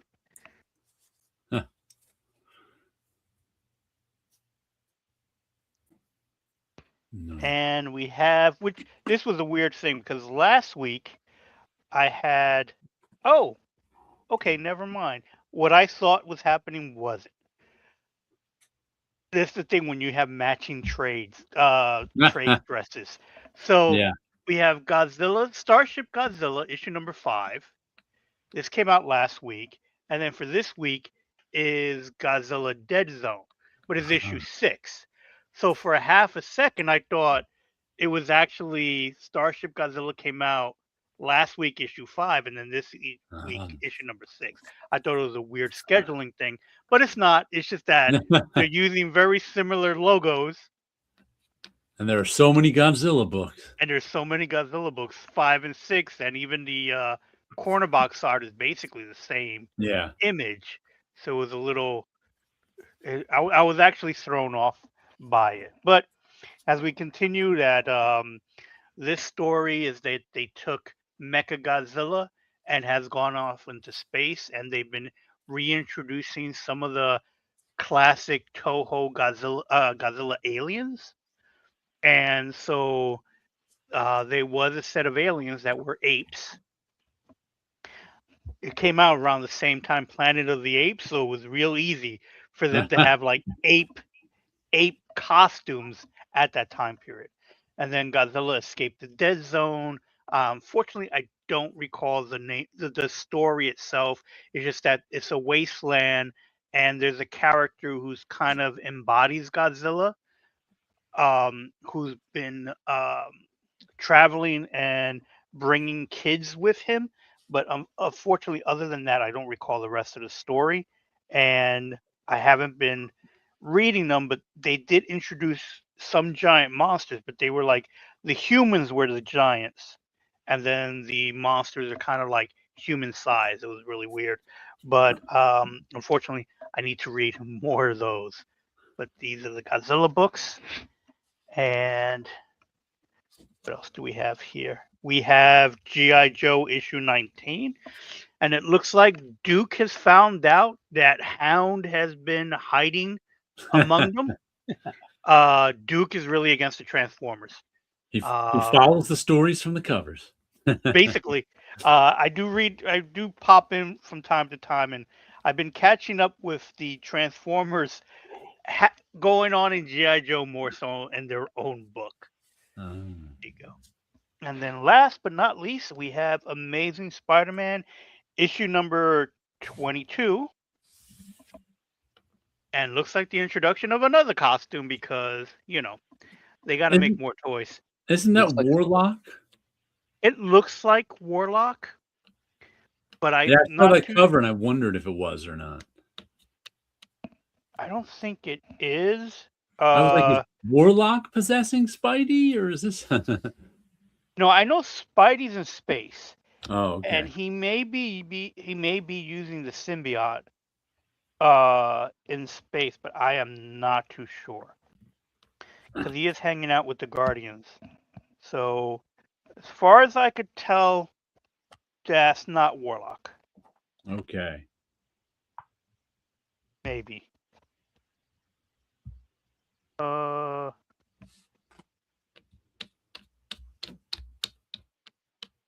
It is hard to tell.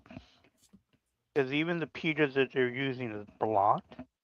And I also think I just saw Oh that no, that's not Peter. Sorry. Ultimate That's Spider-Man 25 is the last issue of Ultimate Spider-Man this volume. I saw something like that, and I wasn't even sure. And it's like, oh, are they ending in that book or not? But people seem to be enjoying it. That last issue, I was tempted to pick it up, but unfortunately, I Yeah. did not. And that's my haul. And hopefully one day I'll read them. That just reminded me too, Godzilla. I saw the an advertisement for the cover of the next Godzilla Monster Piece Theater is Godzilla and Romeo and Juliet.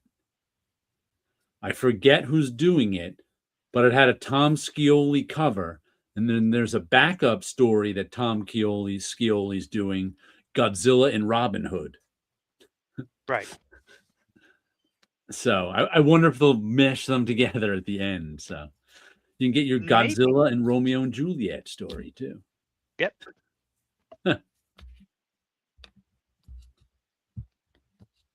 They must be having so much fun with those. Yeah. I give Poison Ivy an absolute. If I Well, had some Poison Ivy- abs for sure. Poison Ivy does not play for that team anymore. I like Vertigo comics, but they make me dizzy. Sorry, couldn't resist. Joey Tempest, that's the lead singer for Europe. Ah. Real name Rolf Larsson, because it's Swedish. The weird looking European hair bands never made it in America. Like the Scorpions. The Scorpions are a niche product in America. Here I am, rocked you like a hurricane. Yeah. I know the songs, not the band's names. Peter Porker's Spidey goes over piece in space. They can't happen. You keep encouraging his puns with your laughing, you know. Well, it's what Kyle does. Not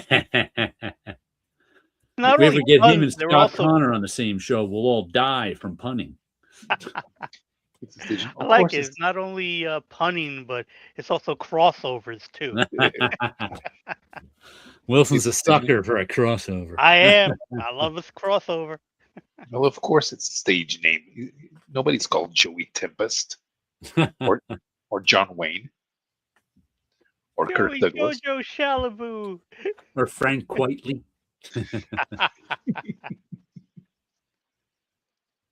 Scorpions had at least 2 hits in the USA. But all those Euro metal bands had fairly good fan bases in the metal underground. Okay. Like You was their hit. There's no one like you. Can't wait for the nights with you. And Hurricane. Right. It was one. Yeah, those But are the two I know from. There was one other I just heard the other day, and I was like, "Is that the Scorpions?" It was like more of a. If it was more of a minor hit. Those two were bigger hits on FM radio in the early '80s. The biggest hit in Europe was what? You and I, but You and I is a rock ballad. It's late '90s. Yeah. Maybe that's the one I'm thinking of. Yeah, Winds of Change is the one that was the biggest hit. Yeah, Rock You Like a. I don't remember Winds of Change. Because Winds of Change was the one that came out around the time that the Berlin Wall fell. Maybe that's the. It was like a balladish one I heard, and I was like, "Is that the Scorpions?" I vaguely remember that. I remember the cover to their album with Hurricane on it. So had like a guy screaming, and he had like forks scraping into his eyes. Album Bent cover. forks. No, and Still Loving You. That's the first one I remember back when I was a little kid. Huh. That's a hard rock ballad.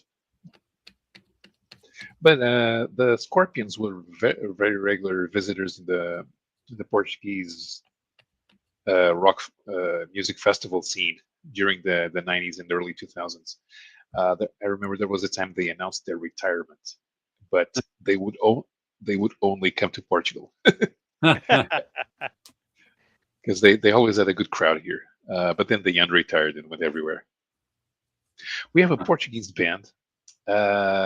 They've been putting out retirement concerts for 25 years. The Rolling Stones. No, these are preppies. Yeah, here's another thing that came out this week. Exquisite Corpses number 10 continues to be good.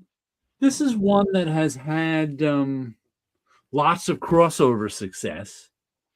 I see lots of Marvel and DC, young people on TikTok showing off this one, but it's been a good seller, but it never was hot in terms of like the first issue. I don't think went up in price. It wasn't hot like Dork and what is that, White Sky were. So I wonder about that. Like why? What? Because people were talking about the first issue, and it's by the writer, written by Jordi Belair with James Tynion, art by Mariana Ignazi with Michael Walsh. It looks like mostly like Michael Walsh art to me. I don't know what Mariana Ignazi's style is. Colors by Jordi Belair and letters by Becca Carey.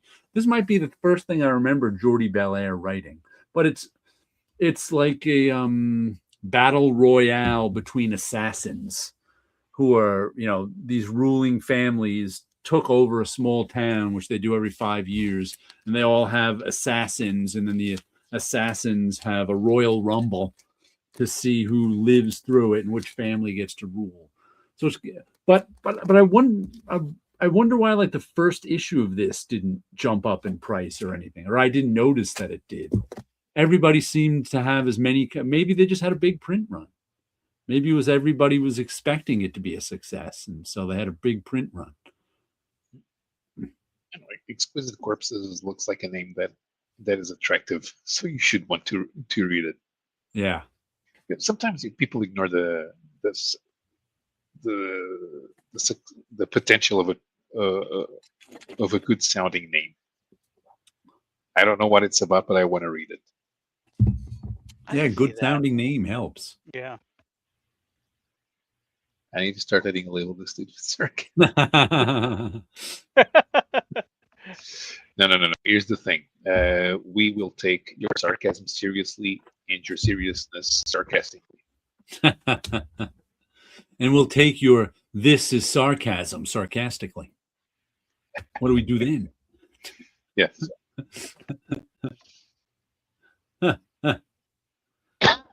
There's no one like you. Can't wait. Well, for real? Maybe not. In all the timelines, we will make the mistake. We'll crash them all together and see which one wins.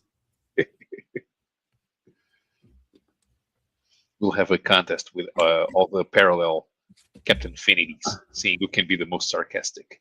I want to change my name to Big Daddy Spank Button. Don't you usually change your name to Big Daddy Spank Button when you show up on? Is she going to change her name to Banana Hammock then? No. Here's the thing: when Kyle shows up, that was it. Crap bag. When Kyle is a guest on the Gray Man's channel, he always has one of these names. Ah. Oh, okay.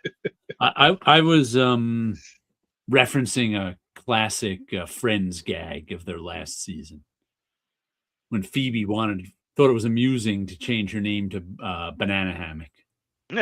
And her fiance, Paul Rudd, says, "All right, then I'm going to change my name to Crap Bag." Split in the universe caused by a sarcastic statement being inferred sincerely. There's a story idea. Are you being sarcastic or are you being for real? We'll never know until a rift appears in the sky. Oh, speaking of rifts in the sky, I'm reading another Morrison. I'm reading Flex Mentallo, and this time I'm paying attention. I have the hardcover version of that. I read it once, don't remember it at all. And once again, I'm noticing a lot of things that that Morrison repeats himself. And because I'm going through issue number 3, oh, there's the magic mirror from the Invisibles. I was being sarcastic, but actually starting to like the idea. Sometimes an idea starts out as a joke, but then you talk yourself into it. Yeah, you sleep on it, and you wake up. I was laughing at that idea yesterday, but today I'm taking it seriously. Yes. That's how the Ninja Turtles came to be. They were just drawing images to try to make each other laugh. Yep. And then $4 million later, Forget it. I'm crying.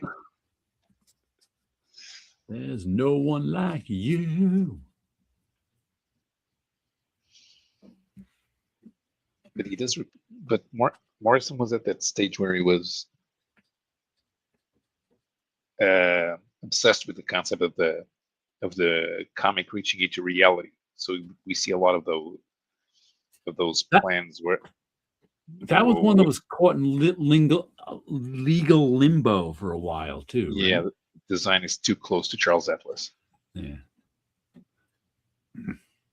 And they wouldn't reprint the comic for a while.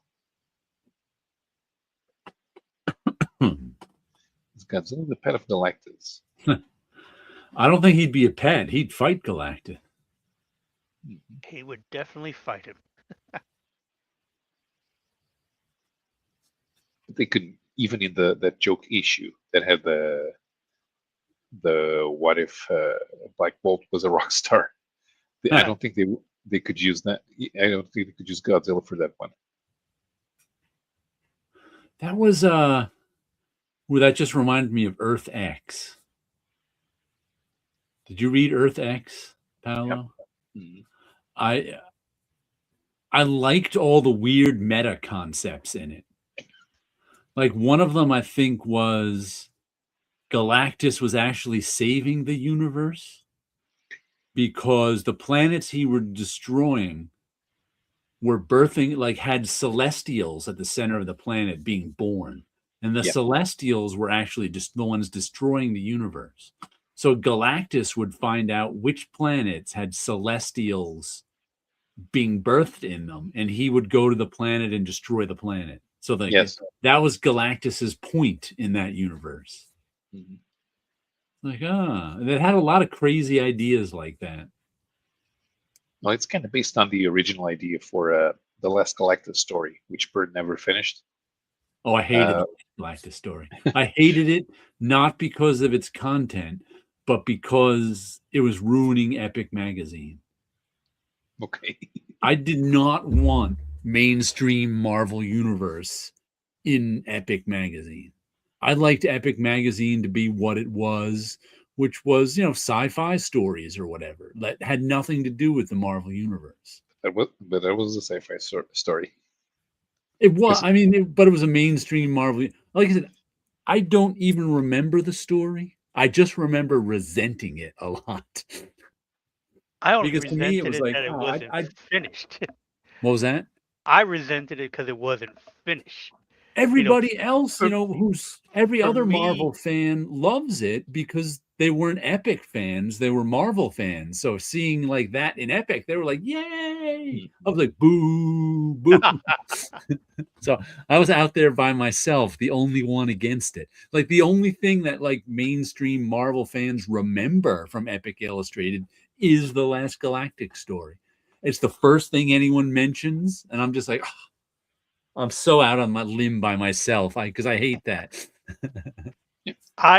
For me, it was more the sense of I think that's where I became more aware of that magazine because it was having that story. Mm-hmm. Although I'm almost sure I did pick up the very first issue of Epic. It came out in 1980, so it was a long time ago. So I bought that as a back issue. Oh, okay.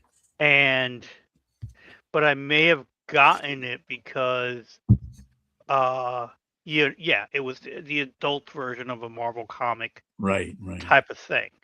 It was fairly affordable.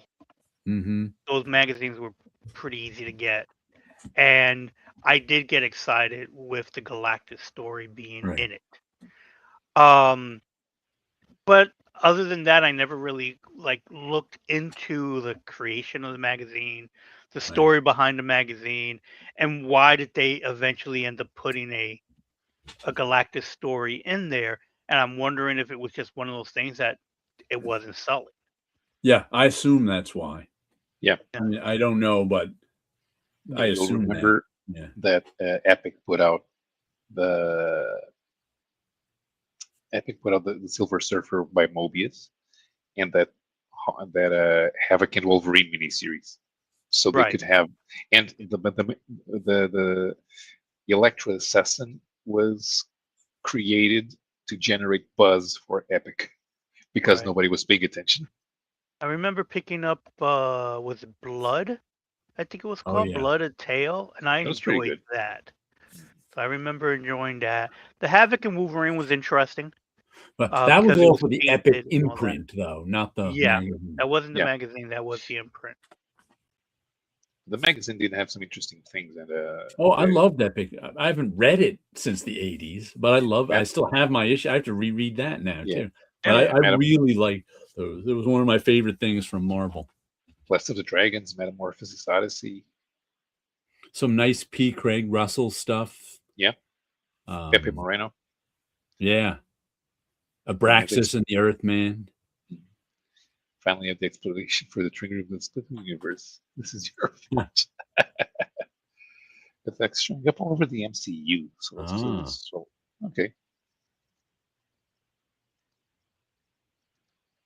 Epic lives up to its name. It does. I was on the Portuguese channel a few months ago because I was showing off the non-superhero properties that Marvel superhero writers were on, and Roger Stern doesn't have much, but there's a barbarian parody that he did, shows up in Epic Illustrated number 20, and I showed that because he did work with a Spanish artist on that one. Here's a series that would be right at home in Epic or heavy metal. We've got Arcadia issue number 3. This is the one by Inaki Miranda and Roy Miranda,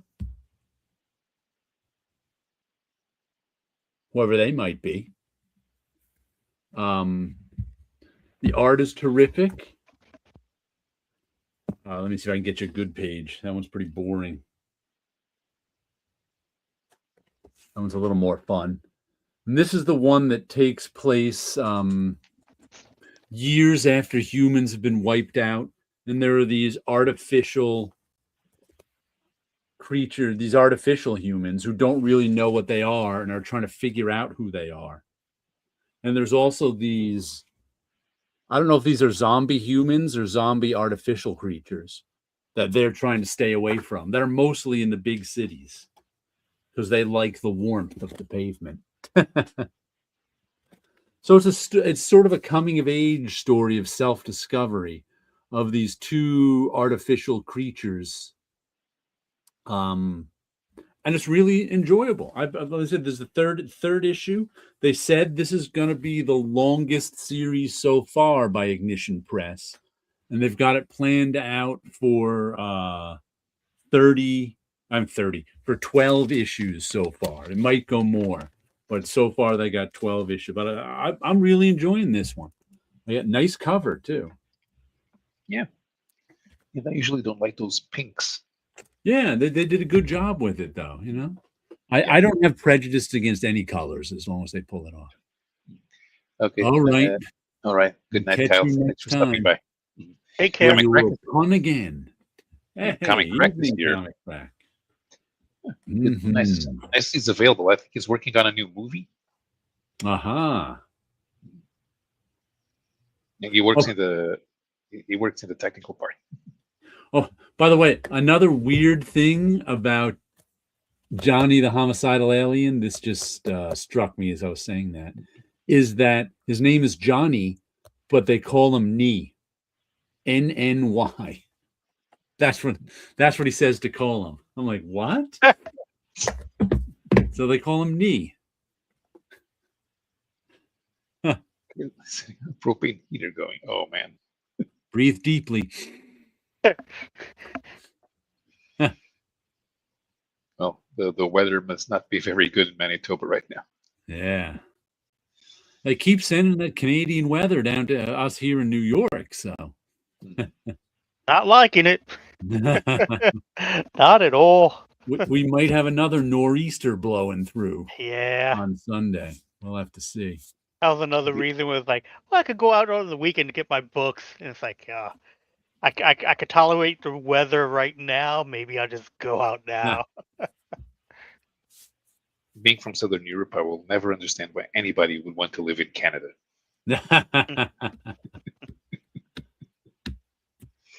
You just put on a coat, you'll be fine. More like 6 coats and in giant A coat, boots. 6 coat. I actually going through Penn Station on Wednesday, I think it was, wearing my painted duster. I actually had a young woman stop me to tell me about a show about painting on fabrics. See, this is what I That's in the city. Minus 20. Oh, that's cold. Yeah. Ooh. Oh, I just can't. Oh, by the way, Wilson, I might be Pratt might be coming to that show that you're doing in your old high school. Oh, the Art and Design Yeah, Festival. the art and design. Yes, they call it Fan Fest. I think it's the name. This is the bag from last year, so Right. I know that. So I have the name here. Because Fanfare NYC. I think This it's is in the bag April. he gave me Yeah. last year. Yes. Because Mocha Fest doesn't have room for us this year, so we were looking Oh, for really? other venues to show off our school. Yeah.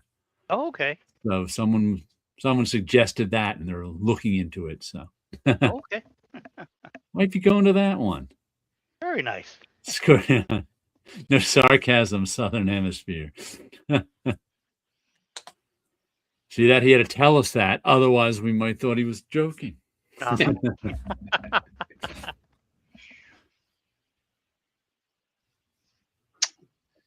After So I'm are done- you going to be doing that show again this? You are, because I saw you posted Yes, it. that was A picture of the. you in a suit. That's right. Oh yeah, that it was funny because that picture is a little old, Yeah. and that was the suit I wore when I went to get the Independent Publishing Award. Ah. So that's the image. That's my promotional image that I use all the time. That I look nothing like that anymore. But that's the one that's my official publicity shot image that I like to use. I think the only full suit I have hanging in the closet comes from my uncle who died years ago, and it's too big for me. So I'll look like I'm in the Talking Heads if I wear that thing. You may find yourself So living in a shotgun shack, but hey, that's a look. I still have 4 suits, and I haven't worn any of them in years. I have a couple of sport coats that I wear, including my painted one, but no full suits. yeah, that suit I got for a wedding, probably maybe 10 years now. That I just every time I need to wear a suit, that's the one that I wear because it's like I have no real use for a suit. So it's like every once in a while I need to get dressed for something. It ends up being the same one. I still have a few waistcoats / vests from the 90s when I used to wear fancy vests. I had a fancy vest period sometime in the 90s. And I still have 2 or 3 of them. That's it. I got rid of all the other ones. Fancy Yeah, vest, fancy jacket, fancy hat. Yeah. Yep. Now, where did I just? Here's what I just got today. No wonder. I did not have one of the. Oh, wrong one. Darn it! Where'd I put it? A hat brush.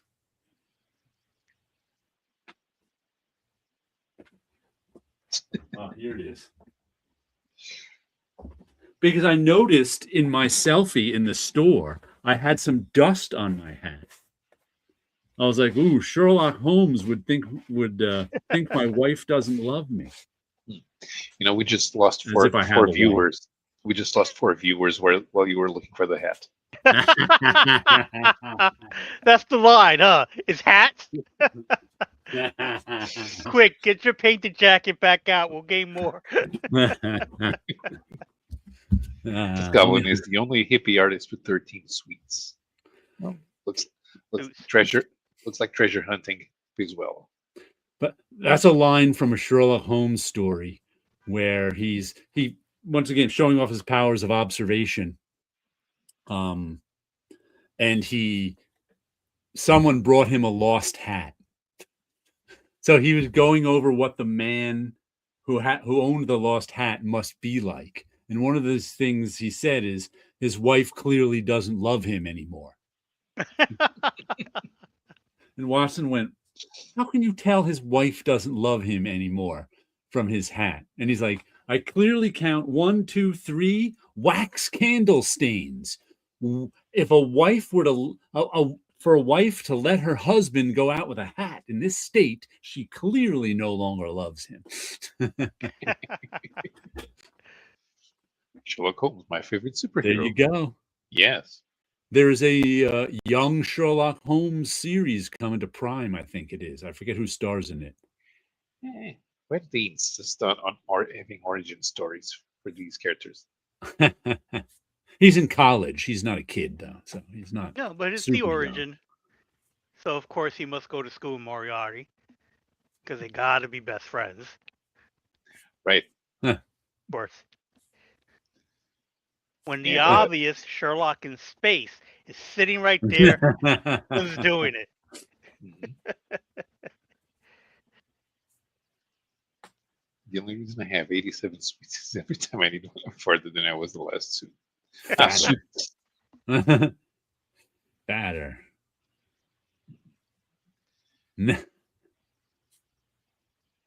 Yes, we do. And I could tell you were, and I could tell you were being sarcastic, but we do think that Sherlock Holmes is a superhero. Yes. See, I thought we convinced you. See, I thought you were on our side now. nobody normal can tell from looking at a hat that their wives don't love them anymore. That's a Sherlock Holmes power. Yep. Plus, he appeared in comic books. If a character appears in comic books, that's a superhero. Yeah. Or a supervillain. Definitely super powered. That's right. The Pope, superhero. He was Although in I a think I comic book. brushed some dust off that hat. You did.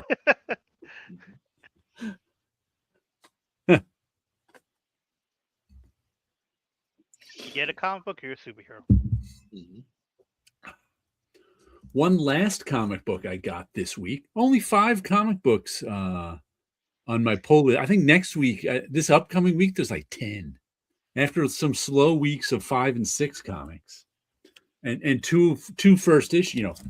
White Sky was a first issue, and now we've got Death Fight Forever as a first issue.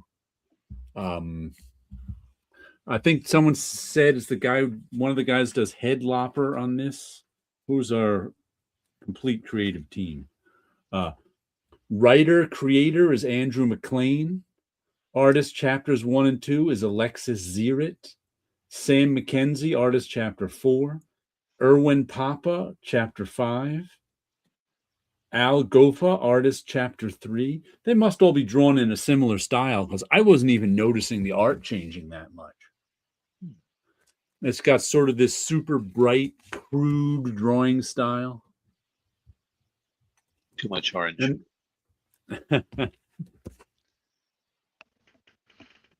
And they say it's based on 90s video games, especially something like Double Dragon. Yeah, CGA coloring. What was that? CGA. CGA monitors were 4 colors. Yeah. And it's just these sort of video game characters fighting with one another. There's that guy there, and And here are the two double my God. dragon guys coming in to fight. You know, the one guy with the headband. Wait, they And- traced a Gilcane cat to do that face. It seems like a random cat. No. It's a Gilcane cat. Oh, it's a Gilcane cat. Yes. And Slither is this. Where is he? This villain, the green guy there. He's the villain. It was a fun first issue, but I don't know if I'm going to get any more of it. It was a little too light and fluffy for me. And it also might, if you have a bunch of issues, it might read better. Because sometimes when there's a lot of that fun stuff, it's more fun than when there's a little of that fun stuff.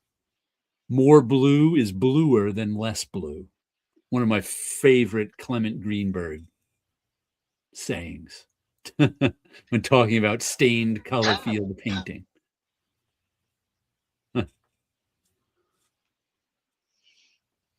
And I can tell that it's a Gilcane cat. That's exactly how, because Gilcane does not know how to draw cats. And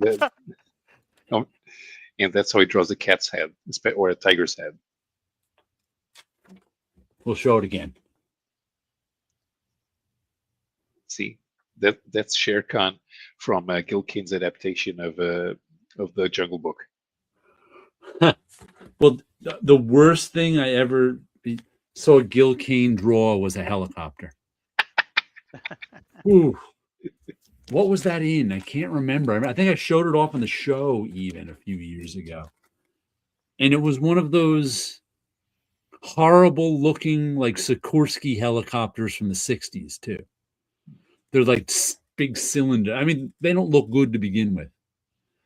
And Gilcane drew it terribly, which was a shock. I think it was in was it in the War of the Worlds? I don't even remember what it was, but I was just Gilcane is so good at drawing. And when I saw that helicopter, I was like, whoa.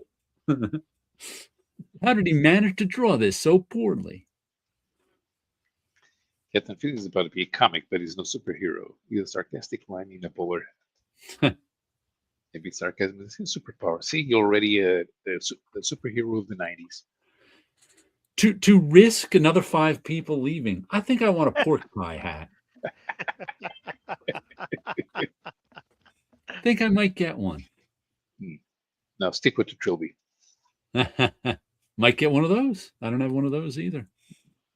The trilby, it goes well with your inspector or detective Osborne-check look. Lately, I've been wearing a Peaky Blinder. I can still remember. Do you remember what's his name? The last Tom Valente from Marvel? Yes. Worked in the bullpen in the early 2000s. I think he was in his 20s then. He was pretty young guy, fresh out of school. So he was probably in his mid 20s and he always said he couldn't wait till he gets old so he can wear hats unironically. Uh-huh. Because if you were to wear, hats, he'd look like a young guy being a hipster. He didn't want that look. Right. I was old enough at the time to wear them unironically, so I was years ago, my chief at the newspaper, he ordered a Stetson online, but it was too small for his head, so he gave it to me. I gave it to my dad. We've had it for like 15 years.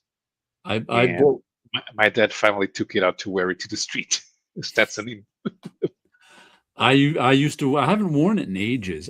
When I bought my first painted duster, I went to the world famous JJ's Hats on Fifth Avenue and bought a Stetson. Expensive. JJ Hats is about the most expensive place to buy hats. And I think the Stetson was like $300 in like 1994. So that was a lot of money for me to drop on a hat. But I still got the hat. I pull it out on occasion, black, cowboy style Stetson.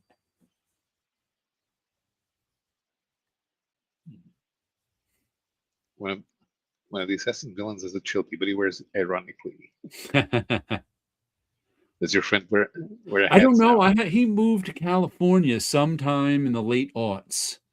And I used to see him online. Never saw him online in a hat, but he'd definitely be old enough now. I'm gonna have to message him and ask him. But if he lives in California, it doesn't matter if he wears the hat ironically or unironically. Well, he wanted to wear it on it. Maybe it matters less, than when he was in New York City. Wearing hats unironically. Psych. By the way, do you know how many people spell psych now? S-Y-K-E. How many people online I see spell psych or S-I-K-E? Yeah, Wilson. In the beginning at the start of the show, we were talking about all people not knowing how to spell or pronounce certain words. Things because of the spelling. Mm-hmm. Right. Yeah. I could see that because of the show. Yeah. Yeah. I have seen psych more times, S-I-K-E, in the last 10 years than spelled correctly. I've seen a lot of S-Y-K-E. People have even dropped the S, the Y, pardon me, and put an I in. I don't think they know where it comes from. They may not. Not at all. Oh, that was the word I was trying to remember before, paradigm. There was a comic that came out 20 years ago called Paradigm. It's, of course, the word is spelled paradigm. Uh-huh. And people would occasionally joke and mispronounce it paradigm. Because if you didn't know how to say paradigm and you just read it, you didn't even bother to say it out loud. So it's like nobody was saying paradigm like by accident. People who said paradigm were doing it on purpose to be funny. So here is the comic book called Paradigm that I had bought like the week before, and I want to put it on my pull list that week. Of course, those were days and age before computers, so I had to tell them to put it on my pull list. So I go in and I'm like, I want you to put the book, and I couldn't remember how to pronounce it. And I was like, all of a sudden I can't remember how to pronounce it, but I know people pronounce it jokingly as paradigm. I couldn't remember that, but not paradigm. And my friend Rob was like, paradigm. I'm like, yeah. But it was so funny. I'm like, I can remember the mispronunciation. No, that's not so. No, psych. Spell everything with. That means 20 cents. A pair of dimes. Oh yeah. 20 cents. There's the joke. Pair of dimes. Paradigm. The golden age. It is not paradigm. You're supposed to pronounce it paradigm. Paradigm. There we go. I dig a pair of them. I paradigm. Or a paradigm, which is a larger number of parades. Is a paradigm. Paradigm was a very confusing comic book. Hmm. It was I remember it being, and it was published by Image. It was in black and white. I forget who the artist was, but I think he went on to do other things too. He had this very graphic designy style, and it was all about sort of different. There may have been different reality. I think it took place in London. There may have been different realities in it, and people moving out, and it kind of never all came together, and they gave up after 10 issues. But I enjoyed it. I think I reread it maybe a decade ago and enjoyed it again. Paradigm means 2 bitcoins. Paradigm, right? Do we have a read, rip, and slab? What was that? Do we have a read, rip, and slab? Yes. Let's see. because 3 people came back, which means we have a nice number of people to see it. Okay, let me I think find people my are many tuning. open windows. I think people wait until the end of the show to tune in, so to see if there's a Reed Rip and Slab. Let's go to. Whoops. We're going to go to 1975 Marvel reprints. Ooh, okay. See what I That is mean? going to be our category. Let me drop that on my browser. Come on, browser. Where are you? Great, didn't do it. You annoying thing. Mm.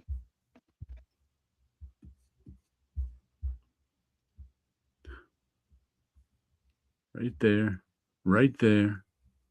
Right there. Okay, let me go to share. Share screen.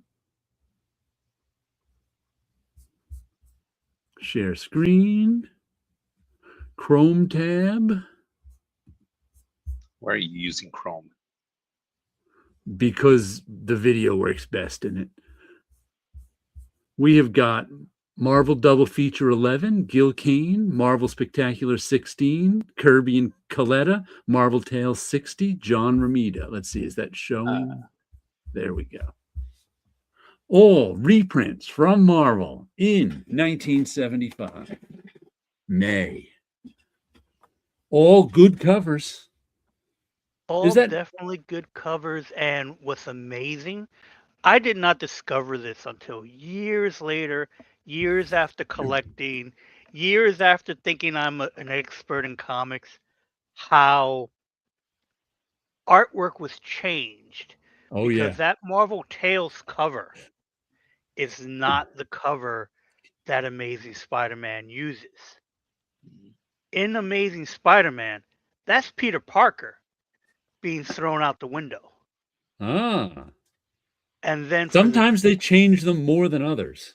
yeah, so sometimes there's slight changes, where in that case it's like, oh, so that's a Romita cover with Spider-Man instead of Peter Parker, because in the story, Parker gets thrown out the window. Then later we're told Spider-Man saves him, but it was Parker being tossed out, and it's like I didn't realize that they made a subtle change like that. Well, it's That's not more than subtle. subtle. It's more than subtle. It's completely more than subtle. But Yeah. you're thinking back memory-wise, you're like, oh Right. yeah, it's Spidey falling out the window, and not realize that was actually Peter Parker from the original. So Sometimes they do all new covers. yes, and then it makes it, in my mind, it's like, oh, that makes another collection another thing to collect. I Yeah. was already picking up Marvel Tales anyway because I Right. liked, that's how I was reading those back issues. But it's interesting to know that they were changes like that going on, and I didn't realize it. And it's like, chances are at that time period, that was probably still John Romita Sr. doing the art corrections Yeah. as well for that, not another artist aping him. So it's like, oh, that's actually that's another sub collection to Mhm. get as far as covers are concerned. Now, I think that Gil Kane one might be a new cover. Yes. The Captain America, Yeah. Yes. maybe, yeah. Is the Kirby one new or old? No. I don't recognize the Kirby one. But Kirby. No, Yeah, I don't Kirby was recognize there the in Kirby 75. one, but Kirby was there in 75. He could have done that. He could have done because that I could see being an original cover for that book. For that I just issue. couldn't see Stan Lee agreeing to have a uncostumed Thor on the cover. So maybe it'd be a new one. I don't know. I don't recognize it though. Right, I don't either. It is a reprint, Cover's But a they- reprint. but it changed the colors. Ah, Okay. So yeah, he let him be a non-Thor cover too. Did the original Spidey one have that Prowl No More on it? That I don't recall. Because I know sometimes they put extra blurbs on them.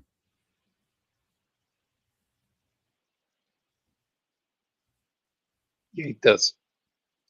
It does? Okay. Okay. Same place. Spider-Man playing with a beach ball. Marvel Double Feature 11 is. Yeah, they had a lot of logos on these reprints. Yeah.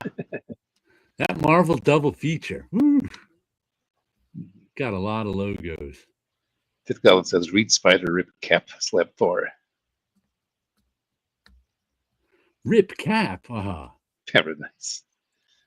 Eric says, read Marvel Tales, Rip Marvel Double Feature, Slab Marvel Spectacular. Dolphin Spider-Man on Marvel Tales. Flamingos, Throw a dolphin out the window. Flamingos on Marvel Oh, Double no. Feature. Kirby wouldn't see it self. By the No, way, but it's that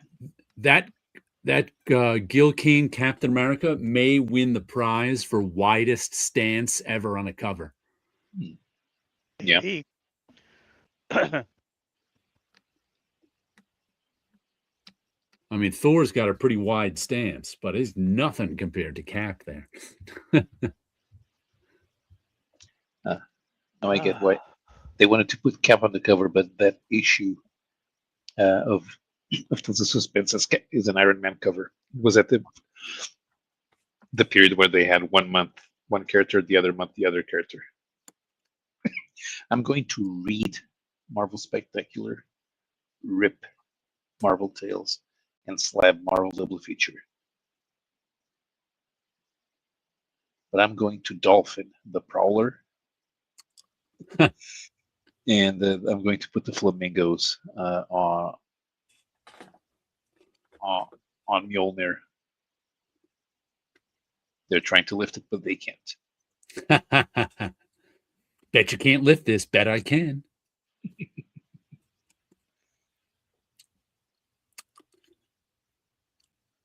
I think I'm going to read Marvel Double Feature because I get 2 stories.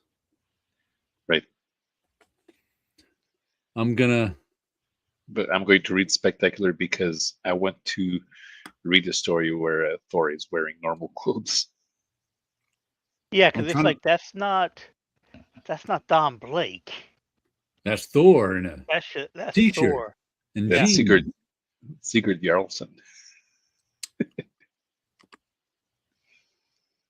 I think I'm going to slab Marvel Tales because, you know, it's a special cover, special art corrections on it, which means I'm going to have to rip Marvel Spectacular. I'll split them right in half. Mm-hmm. I agree with you on slabbing Marvel Tales. Only because I want to read that Thor issue. Because it's not a story that I recognize. Now, also, Marvel Double Features, you do get 2 books. But I am more interested in knowing about that Thor issue, unfortunately. So 2 that stories, means, but half the length. yeah. So that means I'm going to have to rip Marvel Double Feature. I'm going to put the Flamingos in the window with Prowler and J. Jonah Jameson. They're going to be watching Spidey go out the window, going, "Geez, don't get any broken glass on you."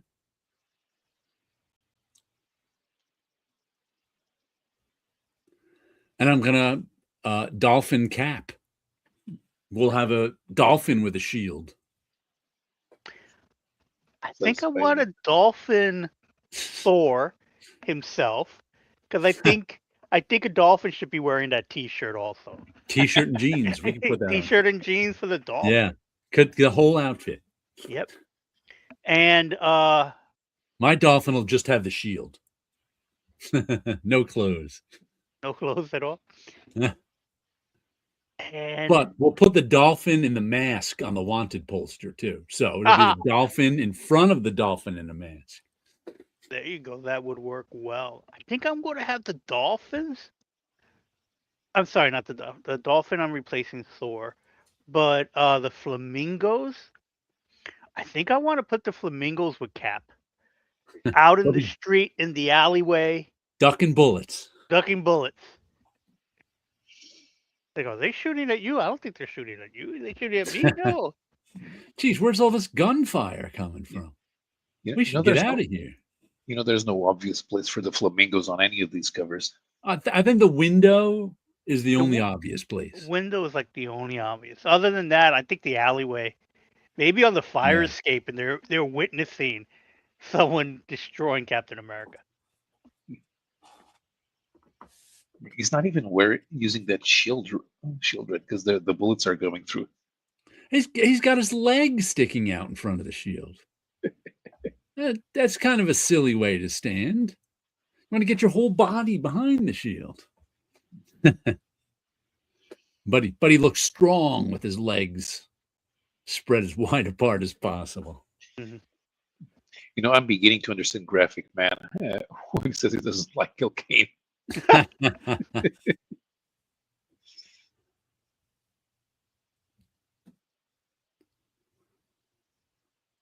I like Gil Kane's covers more than I like his interiors. Those interiors are fine, but if you were to pick the Gil Kane story to give someone to get them to like Gil Kane, what would it be? You would say, here, I'm a big Gil Kane fan. I want you to read this. What would you hand them? I don't even know. Sword of the Atom? Don't know. That's very good. Yes, yes, I would say that. What are our other choices? I don't even know. He's done some of his Spider-Man work. I only know his Spider-Man work and some of his Green Lantern stuff. John Carter, Warlord of Mars. Him. John Carter, maybe. Yeah, because he drew that in the 70s. We drew the Nebras inks. Very good. I did really enjoy when I had that John Carter omnibus rereading those issues. So. But he doesn't have like a classic run on anything. Like I said, maybe Spider-Man would be considered his most classic run. Starhawks. Yeah, Starhawks is good. It's a comic strip, so yeah, some people will avoid it, but they should. Or Dee Dee with the Black Widow. Maybe. Yeah, I don't know how good those. I barely remember those. Yeah, he's always like, I love his covers. I can pick out like classic covers all day, but to read it, maybe I'd go Sword of the Atom, and I haven't even read that since the 80s. But at least it's sort of its own self-contained thing and not part of some random run he was on. Because I don't know if you'd hand anyone his 60s Green Lantern. I wouldn't. Not that it's bad. It's just 60s DC. Who's going to be impressed reading that?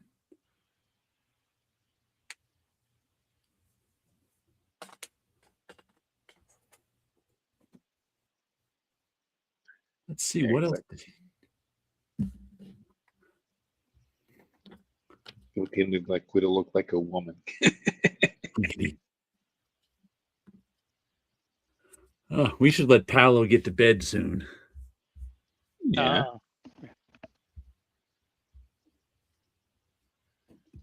That was fun. That was a fun read, Rip and Slam. It's kind of unexpected. You never use the reprints. Yeah, whoever thinks of those reprints. Not me.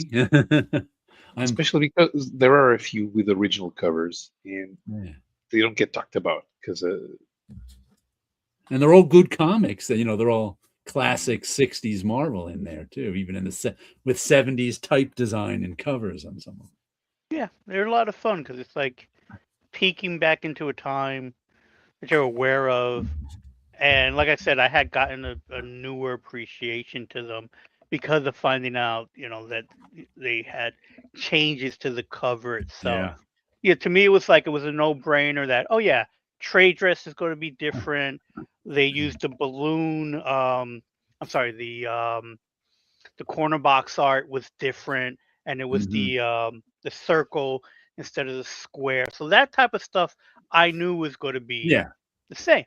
But it was just something I was looking at the cover and did not realize. It's like, oh, this is Spider-Man drawn, because I You're like, think I was hey, searching for the book they changed to a have the bit. original. I was like, wait a minute, I always thought it was this cover, and then it turned out, oh, they made changes to it. It's like, now I need to get that book. I want it in my collection so I Yep, can compare and contrast. exactly.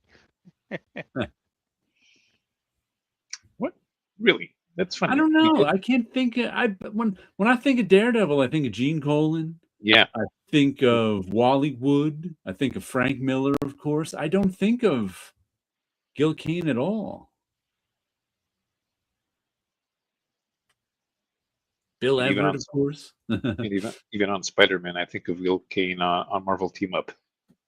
I think of Gil Kane more on Spider-Man, I think, but that also I might be because of the artist edition.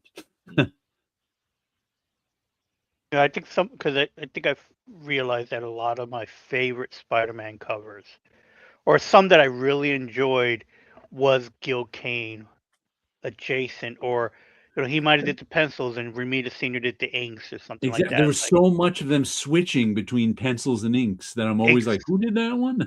exactly. So it's like for a long time I thought the cover where Spider-Man's in the sewer with the water on him. I always thought that was a John Romita Senior cover, but that was a Gil Kane cover with Mhm. John on it. Right. And it was like, 'cause that is probably was or at least my childhood favorite Spider-Man cover. 'Cause it's just a strong cover, and it's just right, just the layout, the design, and all that for a The comic book rats. cover with the rats there. Was like, that's my favorite cover, and for a long time, like, that's my favorite John Romita cover. And then later on, it's like, oh, that wasn't actually John. That was What Gil with one of John, my I think, inking it. one of my favorite John Romita covers from that era was one of the first Spider-Mans I got. The one with Doc Ock and Spider-Man throwing Spider-Man out of a helicopter. Yeah. That was a nice one. I like that one still. All right, well let's let Paolo get to bed. Yes. We'll be on my channel next week. Mm. Some balloons, some confetti, some lightning, or lasers. There we go. Mm. All right, everyone. Excellent. Thanks for stopping by, and we will continue this discussion next week. With Which no is your hats. favorite Gil Kane comic? No hats.